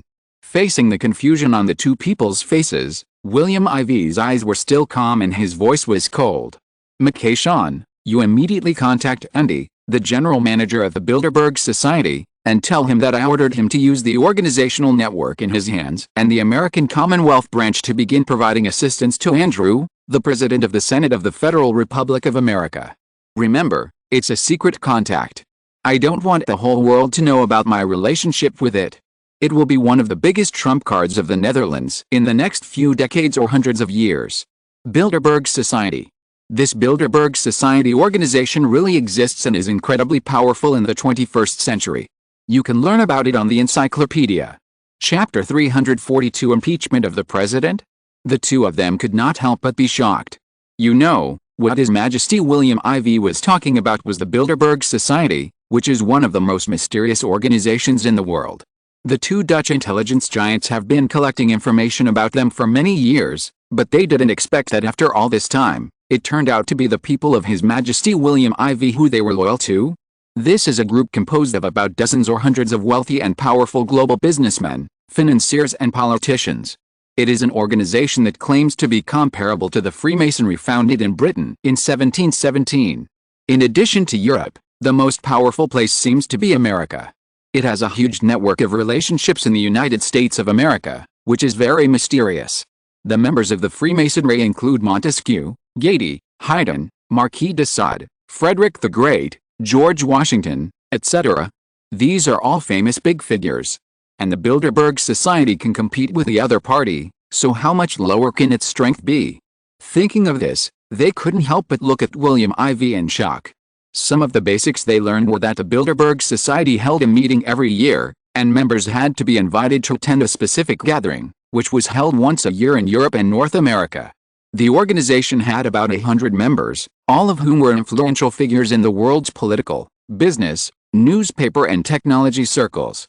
The organization's headquarters was at the Bilderberg Society Hotel near Andorra in the Netherlands. They held meetings behind closed doors, and no records were kept of the contents of the meetings to prevent leaks. This behavior of powerful people discussing world affairs behind closed doors in a mysterious manner quickly attracted widespread attention from newspapers around the world. Many countries were worried and criticized this, believing that their actions were likely to circumvent the jurisdiction of various governments and act recklessly. This secret gathering was completely contrary to the public discussion accepted by the participants, so many conspiracy theories were generated around this organization around the world. However, the members of the meeting denied all kinds of speculations from the outside world. They did not even admit that there was a secret organization called Bilderberg Society.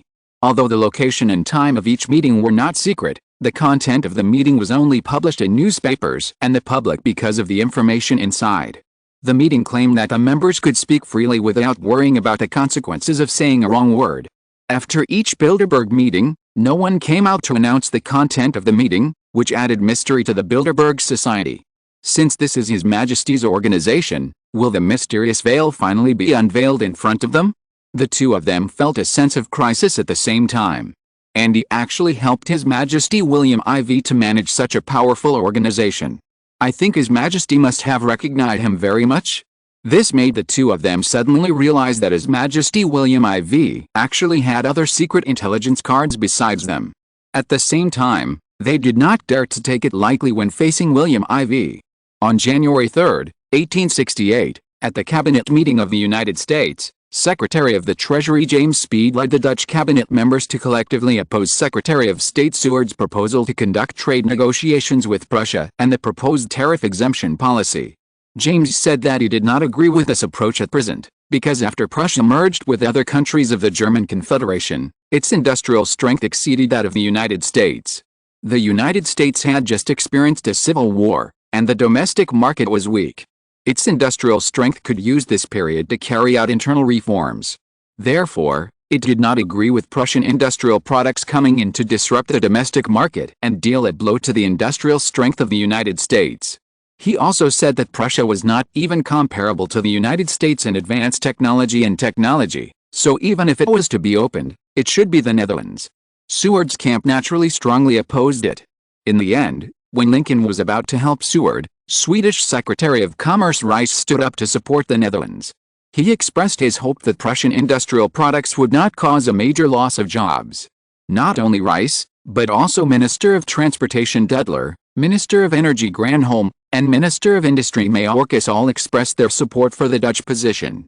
This sudden change surprised the German and Irish ministers. The Dutch surprisingly got support from other ethnic groups. When did this happen, and why didn't they receive any news? The Netherlands was able to convince these guys to join the Dutch side, and it must have cost a lot.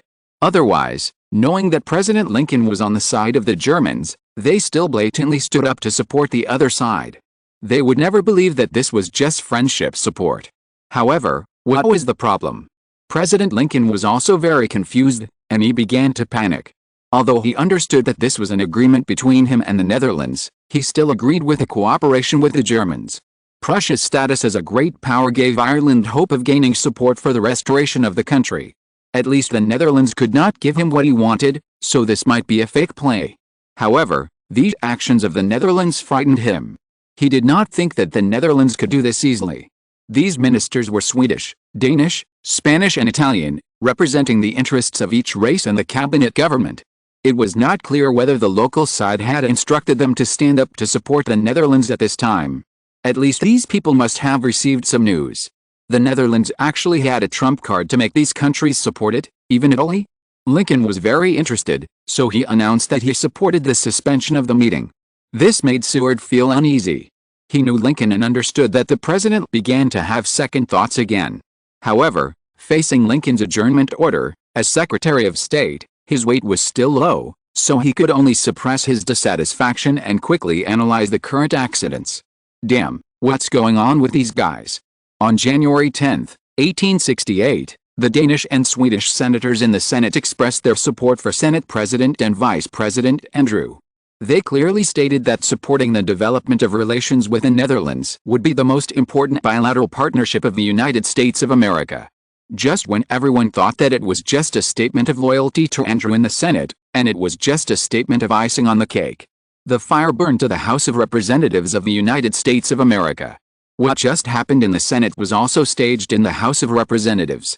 On that day, members of the Netherlands, Denmark, Sweden, Italy, Spain, Argentina, Venezuela, Colombia, Ecuador and other ethnic groups in the House of Representatives actually arrived at the office of House Speaker Schuyler Colfax to hold a small group meeting with him.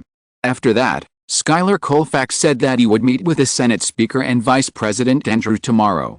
The two will discuss domestic management issues. After that, a source actually threw out a piece of news that shocked everyone. It is said that among these members, many people propose to impeach Lincoln. The current speakers of the two houses will meet tomorrow and will understand each other about this. When this news came out, not only the United States of America, but also Europe was shocked.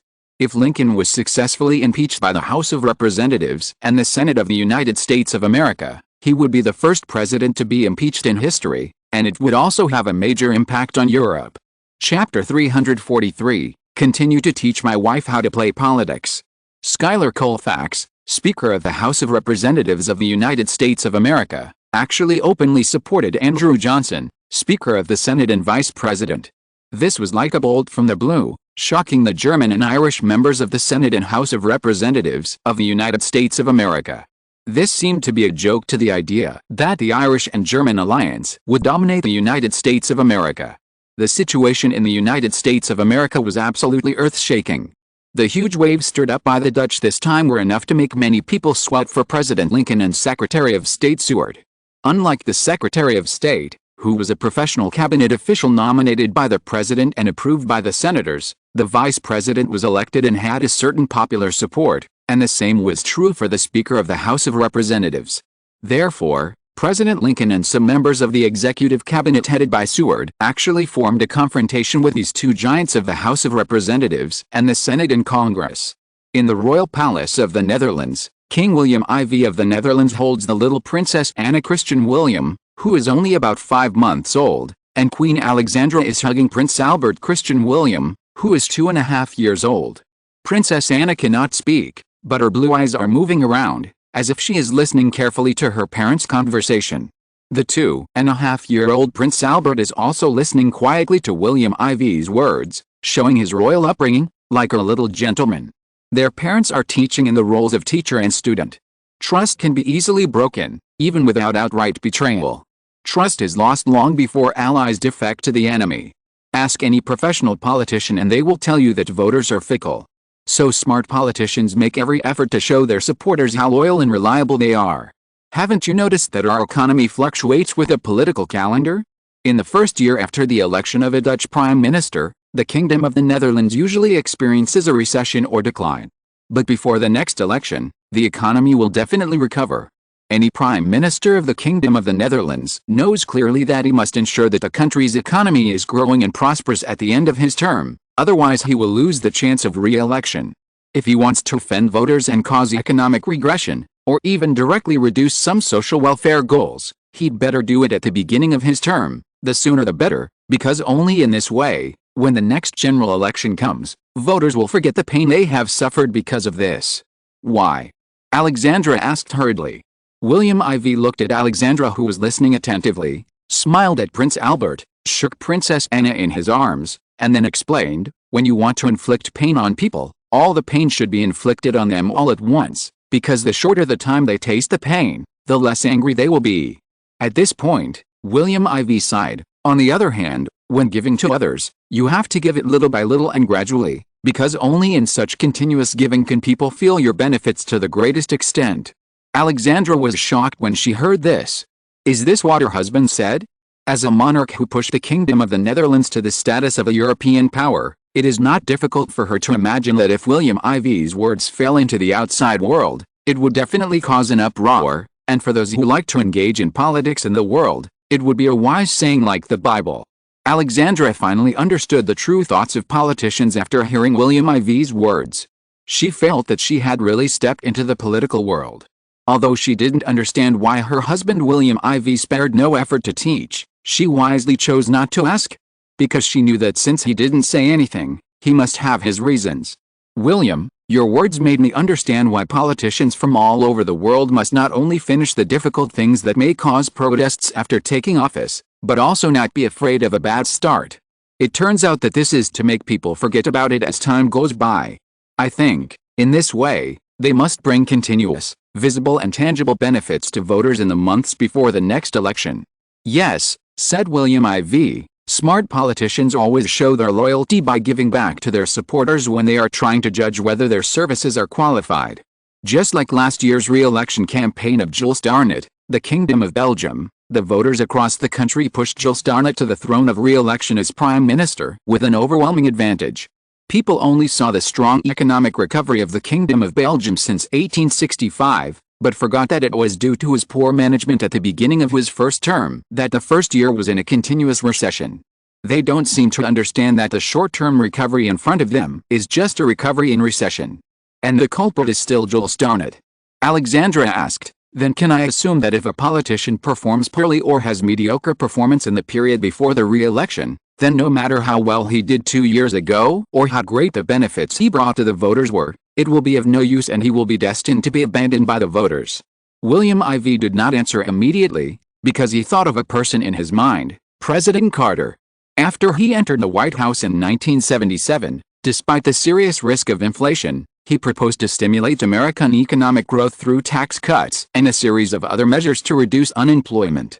It was not until the last year of his first term that he began to take austerity measures. He also made policies to improve fiscal spending and proposed a sharply compressed election year fiscal budget plan, which was tantamount to political suicide. So he lost the election in 1981. Thinking of this, William IV sighed. In the endless political game one after another, voters often lack memory. Alexandra, you must remember this. Well, Alexandra suddenly asked, William, election politics is like this, then how should the Netherlands face the world? You know, the world is discussing this topic now.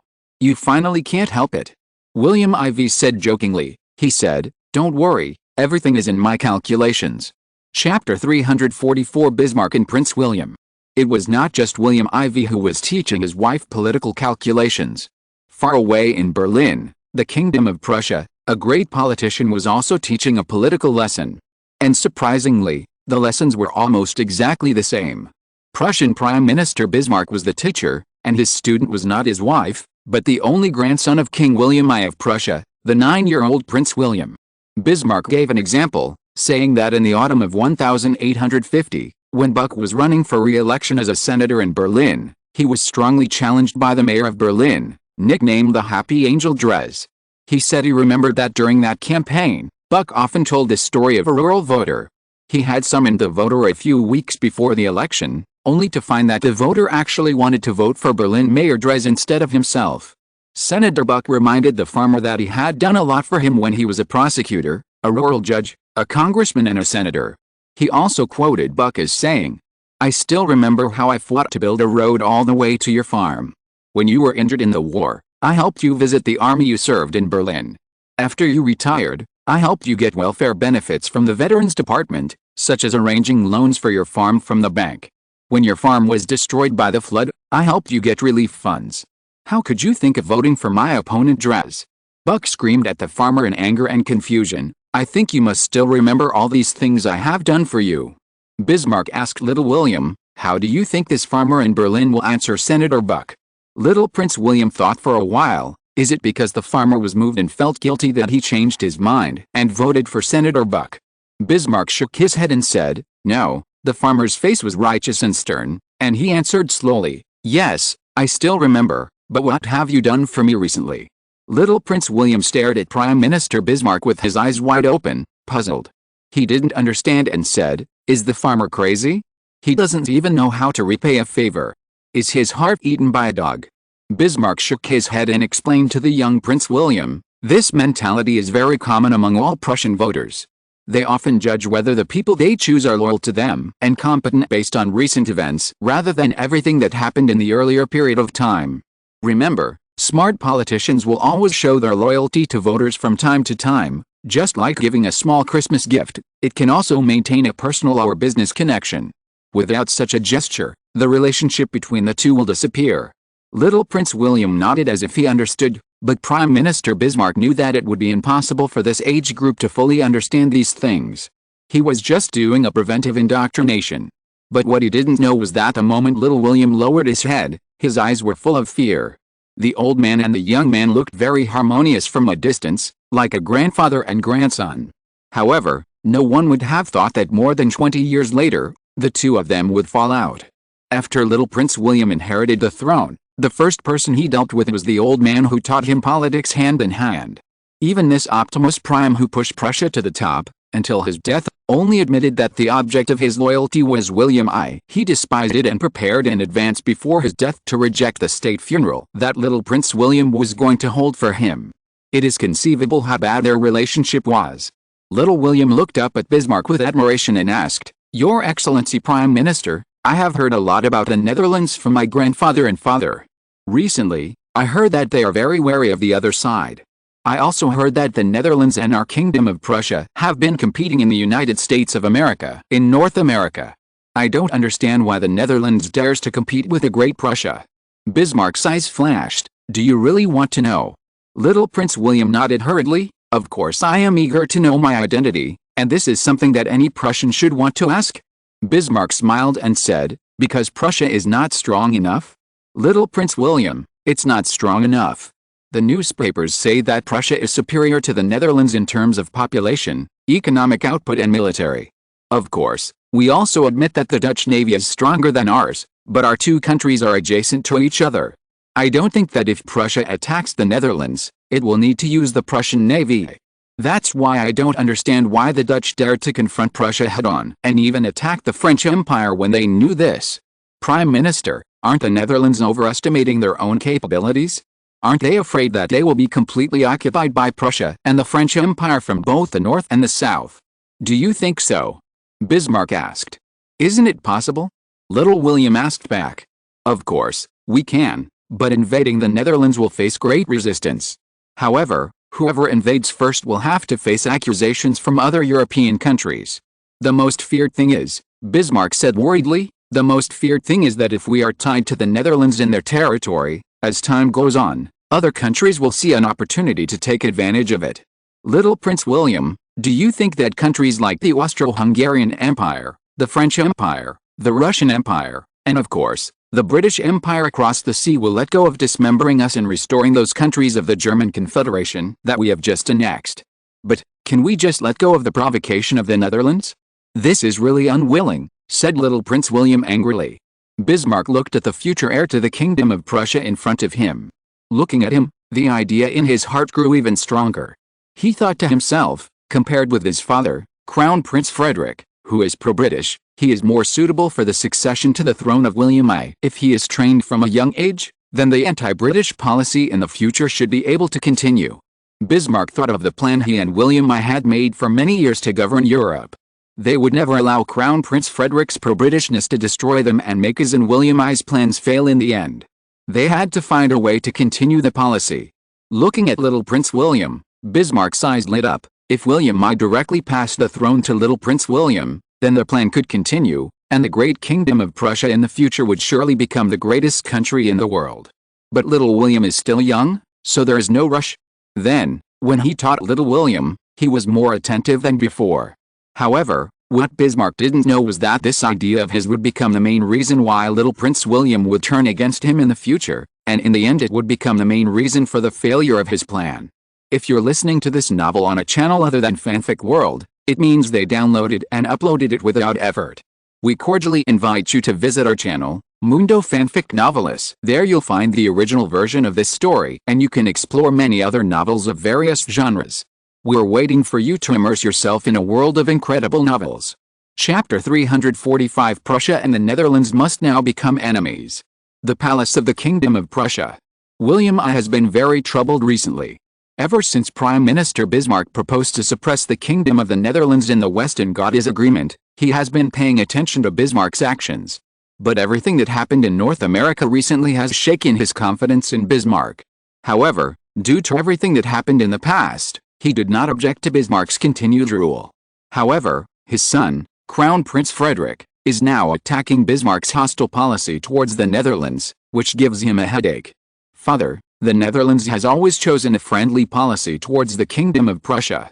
There have been no conflicts between the two countries over the past half-century. The rise of Prussia is inseparable from the capital support of the Netherlands. When we went to war with Denmark some time ago, William IV, who had a successful marriage, did not even make a clear statement of support for Denmark. This was obviously out of consideration for the friendship between the Netherlands and Prussia. Of course, the strategic position was also included. Later, when Prussia was at war with the Austrian Empire, the Netherlands even secretly proposed weapons support to Prussia. Although we rejected it, the alliance between the two countries was still established. If such a country with strategically key significance to Prussia is pushed into a hostile position by us, it will be very dangerous and a pity for us. Therefore, I oppose Prime Minister Bismarck's anti-Dutch policy. I think this policy must be stopped.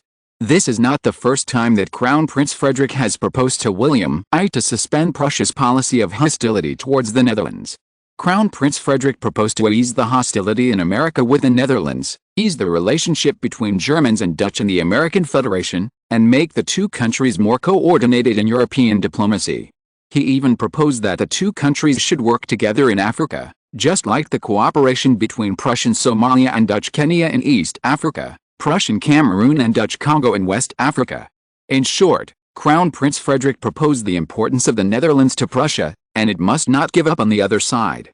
He even proposed that Prussia should support the other side more clearly on international issues and win the real friendship of the Netherlands, rather than the anti-Dutch policy promoted by Prime Minister Bismarck. One is his core partner for many years of cooperation, and the other is his future son and heir. William I was very troubled by this. Although he did not approve of Bismarck's policies, the results achieved by Bismarck over the years made William I unwilling to easily veto Bismarck. This was a kind of trust between the monarch and his subjects. William I was unwilling to break this trust easily. He knew that if it was interrupted, it would be extremely difficult to restore it. Just when he was about to reject Frederick as the crown prince, the guard informed him that Bismarck and his grandson, William, were outside. Let them in. William I breathed a sigh of relief, frowned and said to Crown Prince Frederick, I don't want my crown prince and the prime minister to quarrel later. You know, I hate it very much. Crown Prince Frederick looked at William I with a frown, moved his mouth, and finally did not dare to object. However, the surprise came soon. After the two came in, they saluted to the two one after another. Grandfather, I just raised the struggle between Prussia and the Netherlands to Prime Minister Bismarck, and I also raised the question of how the Netherlands dared to go against Prussia. Guess what the Prime Minister answered me? William looked at the two proudly and asked in a show-off manner. William I saw the undisguised joy on Frederick's face, and felt helpless. At this moment, he saw Bismarck taking Frederick's eyes in his eyes, and his heart moved. He sighed secretly, forget it, what is coming must come. So he pretended to be curious and asked, oh? What did the Prime Minister answer? Little Prince William first made a naughty expression to Bismarck, and then said, the Prime Minister said that the reason why the Netherlands dared to confront Prussia is because we Prussia are not strong enough. If we can be stronger, the Netherlands will not be like it is now. It dares to confront Prussia in America while also fighting against the French Empire's invasion of the Kingdom of Siam, and forming alliances to sanction the French Empire. Grandfather, I think Prime Minister Bismarck is actually reminding me that if the Netherlands does not dare to resist us Prussia must not only surpass the present in the future, but also be stronger than the current French Empire. Otherwise, the fact that the current Second Empire of the French Empire is still not taken seriously by the Netherlands will also happen to Prussia. And I heard that the first superpower, the British Empire, also encountered difficulties with the Netherlands in Africa, but the Netherlands could only do it in secret. Therefore, I think our Prussian goal should at least reach the British Empire under the control of my grandmother Queen Victoria. Grandfather, is my understanding correct? William I laughed and said, that's right, but what? Little William hurried forward and pulled William I's hand, asking coquettishly. Crown Prince Frederick frowned in dissatisfaction and scolded his son, William, be careful that your mother sees your ungentlemanly appearance and makes you learn British etiquette lessons from her. William I glared at Crown Prince Frederick with dissatisfaction, and comforted his frightened grandson William. The British etiquette classes are easy to learn, but our Prussian etiquette classes are much better than theirs.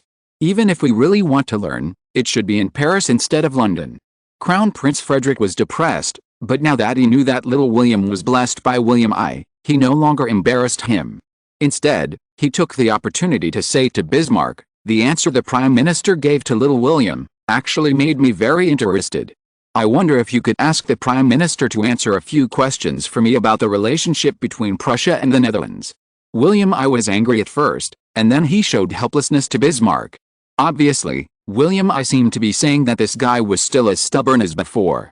Bismarck took this in. He asked calmly, "Just ask, Crown Prince." He secretly said, "Father and son are father and son after all, and the blood relationship is always closer than others." Crown Prince Frederick smiled and said, "I don't understand why the Prime Minister is so hostile to the Netherlands. What is the purpose?" Prime Minister Bismarck replied meaningfully, "At the beginning of all great diplomatic policies, many people did not understand the mystery, but with the progress in the middle and late stages, everyone slowly got into it and looked for answers. What I want to say is that in my current diplomatic strategy, Prussia and the Netherlands must be hostile." Frederick felt it was ridiculous and asked sarcastically, "According to the chief, do the two countries have to fight now?" Bismarck replied, "Ready, I think we really need to fight." The three were stunned. They didn't expect Bismarck to be so direct. Chapter 346 Prussia's Trump Card, the Illuminati. Prussia and the Netherlands will fight a war. Crown Prince Frederick asked dissatisfiedly, "Does the Prime Minister think that Prussia has already integrated the surrounding small countries of the German Confederation? So it has the spare energy to take action against the Netherlands?" "No, My Royal Highness the Crown Prince, you may not have heard clearly. I said to fight, not to fight a war." William I was calm, Frederick was stunned, and Prince William was curious. Bismarck saw the expressions of these three generations. He explained, "I don't think it is in our interest for Prussia to go to war now. In that case, what does the Prime Minister mean by fighting?" Frederick's repeated questioning made William I look sideways, and Prince William nodded in agreement. Bismarck said nonchalantly, "The rise of the Netherlands is too fast. It is not good news for Prussia. I think the Crown Prince should agree with it." Frederick wanted to refute, but he had to admit that the rise of the Netherlands was too fast and too fierce. If it was only to the level of Spain, it would be fine. However, although the population of the Netherlands was only about half of that of Spain, its economic strength was far superior to that of Spain. Its science and technology were comparable to those of Britain and France, and even higher than those of Prussia and the United States. Especially in terms of industrial development, it was enough to challenge Britain's superpower status. In terms of military, with the hundreds of thousands of Boers who had caused heavy losses to Britain in South Africa collectively joining the Kingdom of the Netherlands, the return of the Dutch survivors, who were all soldiers, made the already weak Dutch military capabilities enough to enter the ranks of European powers. It should be known that in order to deal with the Boers, Britain mobilized more than 300,000 British troops, and after losing nearly 100,000 troops, although it eventually gained a slight advantage, the final victory was won when the Dutch Boers took the initiative to withdraw from South Africa. The British Army was seriously injured and had to tighten its operations in India. After that, it could only watch the United States of America beat the Southern Confederacy of America they supported to retreat in North America. In the end, they had to admit that the United States of America had taken away the ruling power of British Columbia before the relationship between the two countries eased. The reason why Britain stood up against the Dutch policy towards France this time was actually a small revenge after the Netherlands caused damage to Britain in South Africa. The Netherlands was able to make Britain suffer such a big loss. How could Prussia not be on guard against the other side? Frederick asked again, "Even so, Prussia is now surrounded by powerful enemies. It seems that now is not a good time to take action." Little William nodded repeatedly in agreement with his father Frederick. "Whether it is a good time or not, the Crown Prince may not have the final say," Bismarck continued without waiting for Frederick to refute, "because it is the Netherlands and the international situation that have the final say." Bismarck said to William I seriously, "Your Majesty, the Netherlands has now stirred up the situation in Europe, just like a tornado, pulling in whatever it encounters. If you enter, you may be shattered to pieces, but if you don't enter, you may just survive alone." This can be seen from the fact that after the Netherlands initiated multiple organizations, countries have chosen to join them. That's true. Since the Netherlands established various major organizations, small countries have joined them one after another. However, the big countries are unwilling to coexist with the small countries on an equal footing due to face The Netherlands has indeed provided these small countries with a platform to showcase themselves, and it seems to have provided these countries with a platform to compete with the big countries on the international stage. However, this has also offended the big countries. William I exclaimed, but despite this, the Netherlands has established a dominant position as the leader among small and medium-sized countries. William I has been with Bismarck for many years. In fact, how could he not know Bismarck's thoughts? Little William's eyes lit up when he heard this. Grandfather, is the Prime Minister concerned about the Netherlands' ability to form cliques? Crown Prince Frederick also nodded secretly. It must be said that the Netherlands' ability to create new organizations is indeed amazing. The International Red Cross, the International Union of Women's Associations, the International Court of Justice in The Hague, and the workers' strikes caused by the recent antitrust actions that have been making a lot of noise throughout the Western world, have evolved into the International Labor Union created by the Dutch. Bismarck praised, every organization created by the Netherlands will cause a sensation in the world. Should Prussia be wary of such a convincing world organization creativity? At this point, Bismarck turned his eyes and fell on Crown Prince Frederick, saying in a very serious manner, what's more, our current competition with the Netherlands is only in the literary fight of agents, which is far less than the real fight. Literary fight? Agents? Crown Prince Frederick and his companions immediately thought of the fight between the Germans and the Dutch in the American Commonwealth of North America. William I interrupted at this time. The Netherlands suddenly gained the support of major ethnic groups in North America. Frederick, have you investigated clearly what caused this? I don't believe that the Netherlands would have such a strong appeal, and all countries are supporting them behind the scenes. If this is the case, there would be no Germans there. Even the situation in Europe would not be so calm. Bismarck's face suddenly changed slightly when he heard this. After a long time, he said, the Netherlands seems to have gained the support of the Bilderberg Society. According to the news passed on by my friend Secretary of State Seward, the Bilderberg Society suddenly summoned all members of the United States of America and recently held a member meeting in New York. Although the content is unknown, since then, many members of the United States of America, businessmen, capitalists and even senior military officials have stood on the side of the Netherlands. Even, Bismarck exclaimed, it is said that several Irish and German members have chosen to either abstain or support Vice President Andrew's proposal. The power of the Bilderberg Society is really amazing. Crown Prince Frederick's face changed. He suddenly thought of something and said hurriedly, I heard about the Bilderberg Society from Crown Princess Victoria. According to her, when she was an informal secretary beside Queen Victoria before she got married, she saw the introduction of the Bilderberg Society in the British King's file archives. Bismarck and William I's faces changed drastically. This was the first time that Bismarck's mentality was unbalanced since he became Prime Minister in 1861. He didn't care about anything else and cast a questioning look at Crown Prince Frederick. William I asked directly, what did Victoria say? Little William also said, Mother knows? Why haven't I heard of it?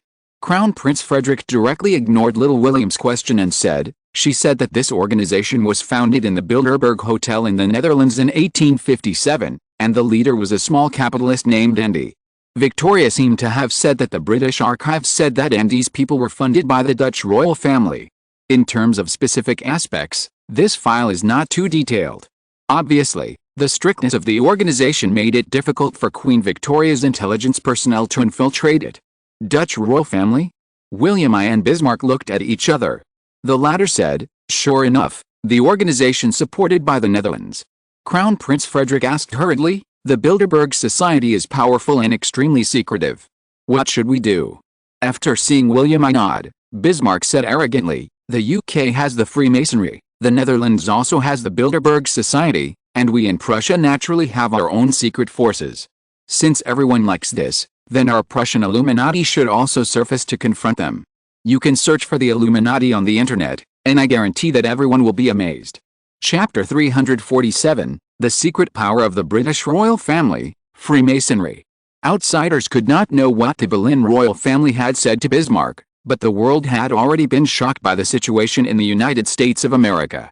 When everyone saw in the newspapers that the Irish and Germans in the United States of America had united, they all thought that the oppression of the Dutch by the two parties was a foregone conclusion and there would be no major changes.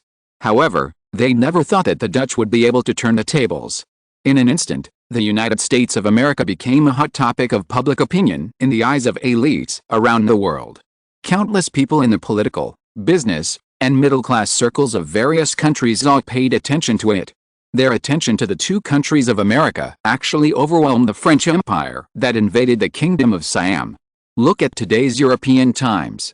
President Davis of the Confederate States of America actually sent 2 invitations to the North.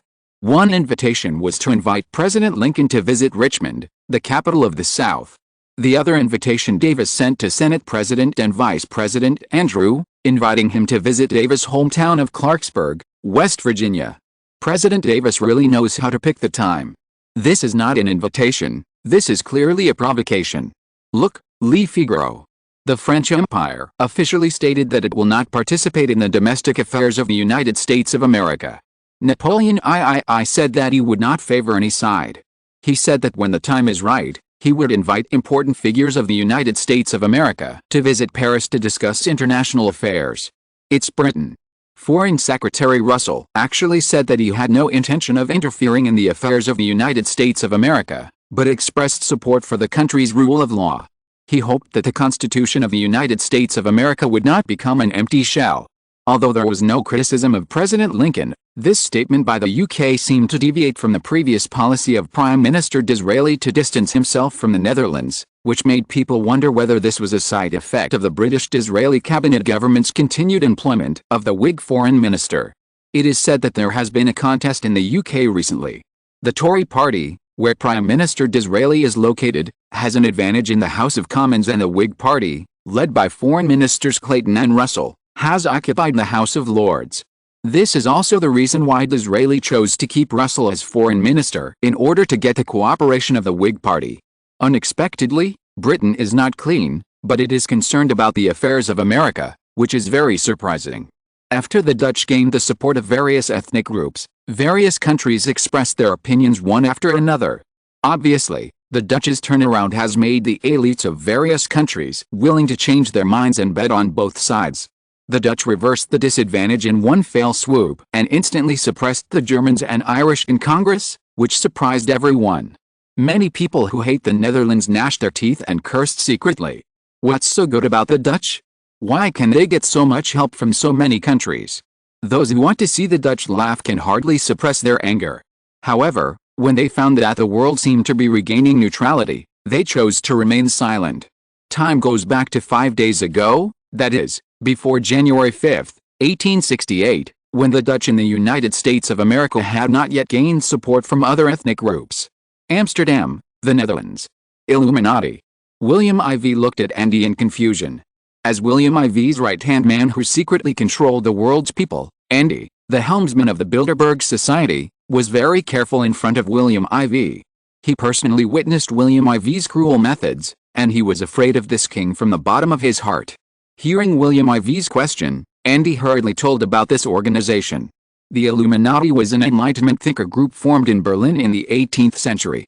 Its members included such famous figures as literary giant Goethe and philosopher Hyde, but in the late 18th century, this organization gradually disappeared from the public's eyes.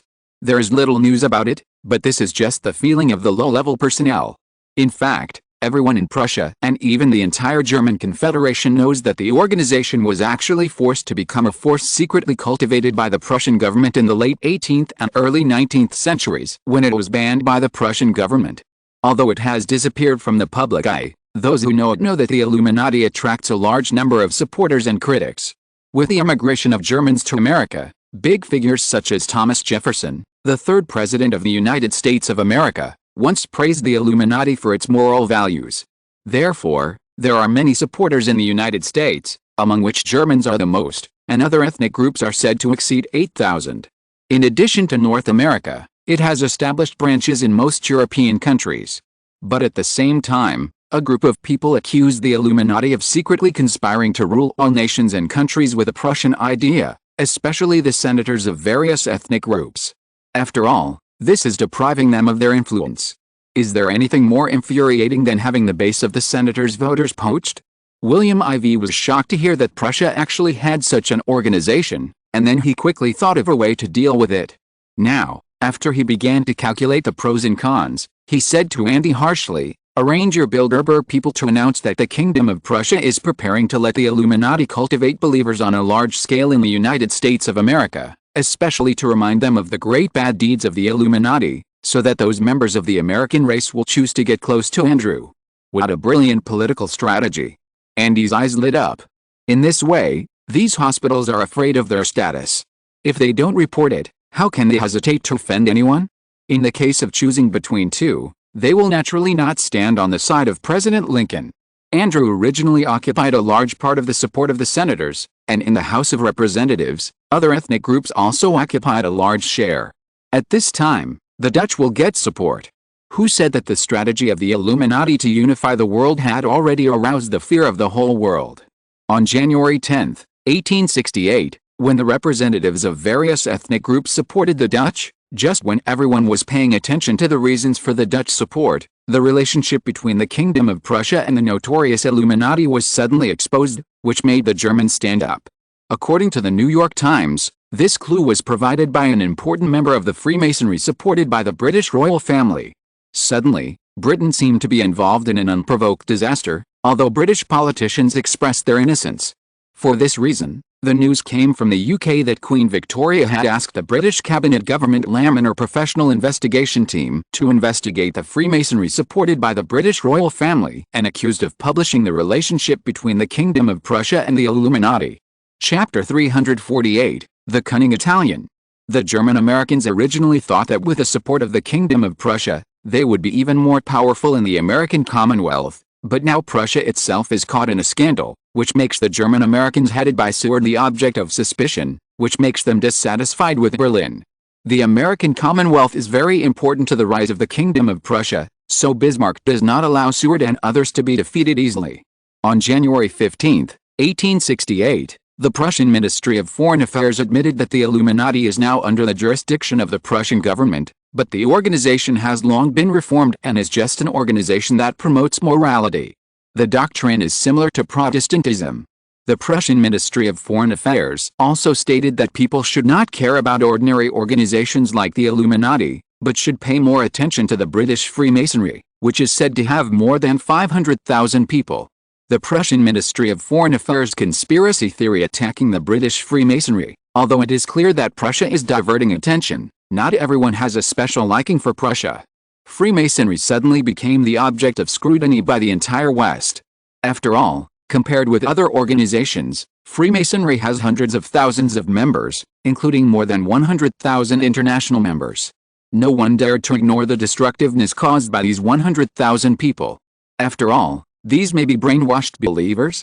The British government was very dissatisfied with Prussia's diversion of attention and secretly hated the other party's cunning, but the crisis at hand had to be resolved. Therefore, while the British Foreign Office strongly denied the conspiracy theory of the organization, it also immediately learned and applied the tricks from Prussia. The British Foreign Office claimed that the Bidipoli organization of the Kingdom of Italy was the source of evil. Bidipoli organization. With a British listing of a series of crazy incidents committed by the organization scattered around the world by the Kingdom of Italy, people from various countries were diverted again. Even William IV was shocked by the British announcement of the crimes committed by the organization. It is worthy of being the predecessor of the future Italian mafia. Bidipoli literally means the protected person. In fact, it refers to a secret sect that rose and prospered in Italy in the 17th century. The members of the Bidipoli organization at this time were mainly nobles and intellectuals, with the purpose of opposing the government of the 17th century. However, when Emmanuel II became the king of the Kingdom of Sardinia, he incorporated the other party. The members of the organization changed from the original anti-government to the minions of the Italian government. With the secret rule of Emmanuel II, the organization was hosted by the Italian kingdom government, so it turned to more high-end actions. The activities of the members need to be kept secret, and sometimes they need to act at night, and wear black cloaks and masks to cover their identities. Whenever they find a suspect, they will take him and her back to the underground shelter in Palermo, where the suspect will be sentenced. Therefore, many native Italians know little about the organization, but many upper-level people believe that the organization is actually Emmanuel II's black love, specializing in some shady things. What people don't know at this time is that this organization will become the underground power king of the Black Party in the future, which is famous throughout the West. The Kingdom of Italy was naturally unwilling to be framed, but it did not dare to offend Britain, so it could only turn its spearhead to other parties. The Kingdom of Italy stood up and accused the Fenian Brotherhood. Is this obviously bullying? Because this organization is a wandering organization, not an organization fully supported by the state. The Irish Mutual Aid Society is comparable to the Jews wandering around the world. It is a group founded by Irish exiles, dedicated to overthrowing the British rule over the island of Ireland. The organization was founded in the United States by John O'Mahony in 1858 and supported by Lincoln. The initial goal was to occupy Canada in the United Kingdom in exchange for the island of Ireland's independence. Although their plan sounds like a polemical move, it is not without gain. The organization has absorbed more than 100,000 Irish people in the United States, and many of its members are even retired soldiers. They have received support from many immigrants, among whom Lincoln is one of the organization's largest supporters. Under the joint armament of patriotic enthusiasm and military training, the organization has a considerable influence in the United States. The organization attacked Canada in 1864 during Lincoln's first presidency and in 1866 during his second presidency. Although it was unsuccessful, it was enough to make Britain very angry. This is the Achilles heel of the Irish. The organization that the British dislike the most is now being used by Italy for entertainment. This is very offensive to the Irish in Britain and the United States. Forget Britain, after all, they were the first to anger Italy. But what crime did Ireland commit to become the object of Italy's entertainment? So President Lincoln criticized Italy in the United States. We never meant to offend Italy, but Italy's current behavior makes me very disappointed. This is not something a responsible country can do.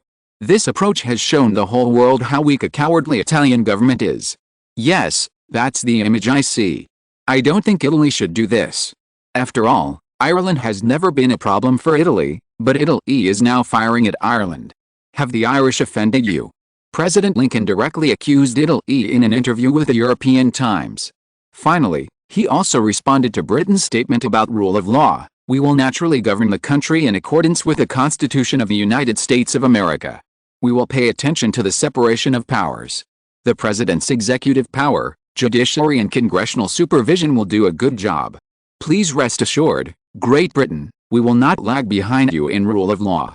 As for the Kingdom of Prussia, we have always been the best economic partners with the Kingdom of Prussia. Our economies are very complementary, so my government supports normal exchanges with Prussia. When Lincoln was asked about the Netherlands, Lincoln also responded, the Netherlands and the United States of America are very friendly.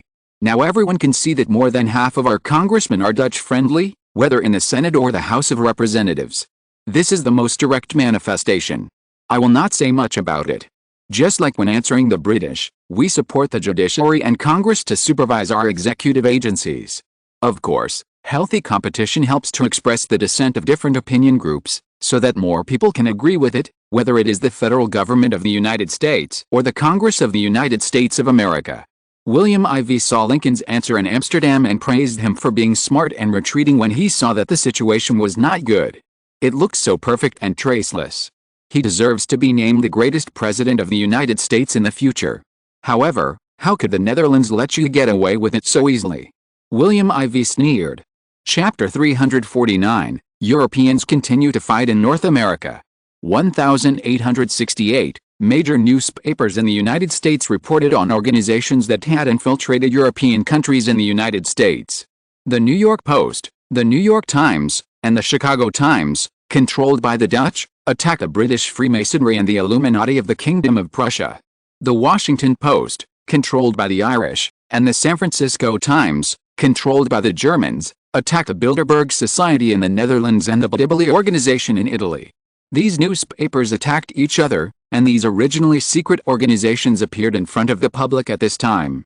However, it was not just that, everyone seemed to have played a big game, and the Italian Club of Rome was also exposed. The publisher was the British-German San Francisco Times in the United States. This newspaper attacked the most influential organization of Italians in the United States. The Club of Rome is one of the largest think tanks in the United States. Its members are American elites and policy makers, such as Italians and Portuguese. They protect the interests of Italy and Portugal in America. Italy was naturally willing to give in, So even Italian MPs attacked another Prussian organization in Denmark's Washington Times, the Skull and Bones Society. As a member of the House of Representatives, I am very dissatisfied with Prussia's influence in the United States of America. Yes, Prussia is not only the Illuminati, they also have an organization with a very scary name, the Skull and Bones Society. It is the largest and most mysterious university fraternity organization in the world. They were founded in 1832 at Yale University, one of the top universities in the United States of America. Their members include many of the most influential and powerful people in the United States of America. Yes, including the current Secretary of State Mr. Seward. Almost half of the German senators and congressmen are members of this organization. This is not the most important thing. What I want to tell you is that this organization is also called the Death Society. The society only recruits 15 senior college students who graduate the following year every year and requires them to swear to strictly keep the secrets of the society. These students are all Germans, and as far as I know, the most valued by the Skull and Bones Society are families that have long-term connections with the Skull and Bones Society, and they must also be energetic, resourceful, and politically ambitious. The most important thing is to be able to give up personal independence for the common goal that the society is so secretive about. Everyone must be very curious about this common goal. In fact, I am also very curious. It is this mystery that makes this German organization very fearful in my heart. Moreover, I found that their social influence on the United States of America is so great that I and many knowledgeable people believe that the biggest goal of the Skull and Bones Society is to manipulate the entire United States of America. Here, as an Italian congressman, I have the right to express my opinion on the future of the country.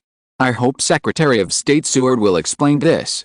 At least, you should also announce the operation structure and goals of the organization as an important member of the Skull and Bones Society. Secretary of State Seward, is this request too much? Once the interview of the Danish Washington Times was reported, it caused a sensation throughout America, and even European countries reported it. The Club of Rome, Emmanuel II actually started to lay out the United States of America early. No wonder many Italian generals went to South America to help the local area break away from the control of Spain in the South American War. It turned out that they wanted to stand with the United States. Even in the German-controlled San Francisco Times, it was reported that the Club of Rome was one of the think tanks against Spanish rule. The influence in the United States is not small. Originally, European countries were skeptical about this, but the news now released made European countries feel terrified about the depth of the Italian King Emmanuel II's layout.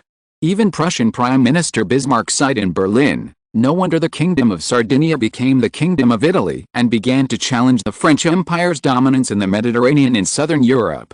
With the wisdom of Emmanuel II, it is amazing and well-deserved. It is said that even Napoleon III of the French Empire underestimated Emmanuel II of Italy, and shouted that the French Empire would not give up its hegemony in the Mediterranean, and asked Italy to be more obedient in the Mediterranean and not to have other thoughts, otherwise everything would be in vain. When British Foreign Secretary Russell was interviewed and asked about his view of Italy's influence in the United States, he said that he had long known about Italy's presence in the Americas and he was not worried that Italy would take hostile actions against Britain. He stated that Britain would be more worried about the influence of the Skull and Bones Society of the Kingdom of Prussia in the United States of America, as well as the anti-British Irish Fenian Brotherhood. He suspected that the two so-called brotherhoods had colluded to push the United States of America to implement a greater anti-British policy against Britain. Shortly after the British Foreign Secretary publicly expressed his views on the situation in America, several major Dutch newspapers began to publish articles of interviews with anonymous Dutch MPs. The anonymous Dutch MP told several major Dutch newspapers that British Foreign Secretary Russell was right. Why did the Irish and Dutch cooperate closely, but now they have become opponents? He told these newspapers that the Irish were ready to promote more anti-British policies and asked the Netherlands to support them in the Senate and the House of Representatives, but the Dutch hesitated from then on, which aroused President Lincoln's dissatisfaction, and then a gap was created, and the two major ethnic groups began to conflict. Even the invasion of British Columbia in the western part of Canada some time ago was promoted by Irish MPs, supported by German MPs, and passed with the abstention of Dutch MPs. The Dutch then separated from the Irish, and the Germans became supporters of the Irish. This time, President Lincoln's Irish and Germans launched an attack on the Dutch in order to occupy more power in both houses of Congress and launch more anti-British policies. Mr. Andrew, the Dutch Senate President and Vice President, was very dissatisfied, so he no longer chose to remain silent and joined the Swedish Speaker of the House of Representatives Schuyler Colfax to fight back. As a result, under the circumstances, he gained the support of all other ethnic groups and crushed the Germans and Irish who wanted to push the United States into an era of war. Finally, the anonymous congressman reminded President Lincoln and Secretary of State Seward in a warning tone that the United States was not a country that liked to provoke wars, nor was it a tool for individual ethnic groups to drag other ethnic groups into the water for their own selfish interests to achieve their goals. He also reminded other ethnic groups that the United States should not be used by ambitious people. America needs to develop its economy peacefully, rather than develop its own power for ambitious people. As the anonymous congressman's statement emerged, it resonated throughout the United States of America, and senior German and Irish government officials were criticized by thousands of people. Chapter 350. Is it the Morgan family? 1868. The Democratic Party, the opposition party in the United States of America, stood up and expressed dissatisfaction with the Republican Party led by President Lincoln for making a mess of the United States of America. The party strongly criticized Lincoln's cabinet, and the Democratic Party expressed support for Vice President Andrew. A national poll of the Democratic Party showed that more than half of the respondents were dissatisfied with the performance of the Lincoln government in the past 7 years. According to the New York Times, the Lincoln government was in power for more than 7 years, and the Democratic Party held a general review of the Lincoln government's policies poll conference. The results showed that price control, the results of the Civil War, foreign policy, and internal struggles were the top 5 policies of the Lincoln government that the United States of America was most dissatisfied with. In evaluating the government's performance in the Civil War over the past 7 years, 50% of the respondents were dissatisfied, 43% were satisfied, and another 7% refused to answer or expressed neutrality. 54% believe that the price control of the Lincoln government was caused by monopoly enterprises, and the Lincoln government should learn from the Netherlands to carry out faster anti-monopoly legislation, and the Lincoln government was very slow to deploy. 24% believe that the Lincoln government's governance was already good and was considered to be ahead of schedule, and another 22% had no reaction. Is the intensification of internal fighting worrying? 59% of the people expressed concern, 38% said they were not worried, and another 3% said they had no feeling. James Buchanan, former leader and former president of the Democratic Party, said that the representative comments under the Democratic Party's rule were lacking and chaotic, especially now that the situation in Europe is tense and America is obviously interfered with by European powers. He said that the losses of the American Federation in the Civil War over the past 7 years have been heavy, which are all caused by the poor governance of the Lincoln government. Lincoln should resign to apologize. He said that he is ready to push the Democratic Party to come to power again to save the United States from danger. As the biggest leader of the Dutch in the United States of America, Vice President and Senate President Andrew showed a sigh of relief on his face. In front of him was the Dutch ambassador to the United States of America, Al Gore. Your Excellency Vice President Andrew, our great King William IV is very impressed with your performance in recent times. His Majesty said that Your Excellency Andrew has made great contributions to the interests of the Dutch in America. Therefore, the Dutch royal family is ready to award the Vice President the Order of Orange-Nassau to express appreciation for Vice President Andrew. Andrew's face was moved when he heard this. The Order of Orange-Nassau. It turned out to be this. He knew that this medal was created only 10 years ago. In the Netherlands, only every Dutch Prime Minister and cabinet member will automatically receive it. Unless someone has made a great contribution to the Dutch society, only very few people can receive it. It is said that in the Netherlands, except for those in the cabinet, no more than 10 people in the entire Dutch society can receive this medal each year, and overseas, no more than 2 medals per year. That is to say, from its creation in 1857 to the present, there have been only 20 medals overseas in the past 10 years, and he is the 21st. Andrew Johnson asked Ambassador Al Gore, who is the winner of the 22nd medal? When Al Gore heard this question, there was a look of hesitation and fear on his face, and finally he said, "It's the head of the Morgan family. It's him." Al Gore nodded, but he didn't intend to stop the topic here, so he changed the subject and said, The vice president is now facing the step-by-step pressure from the Irish and Germans.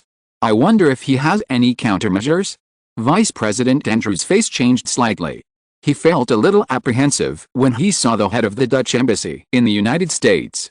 Although the other party's rank seemed to be lower than his, during this period of contact, he found that Al Gore was very talented and had a broad international vision.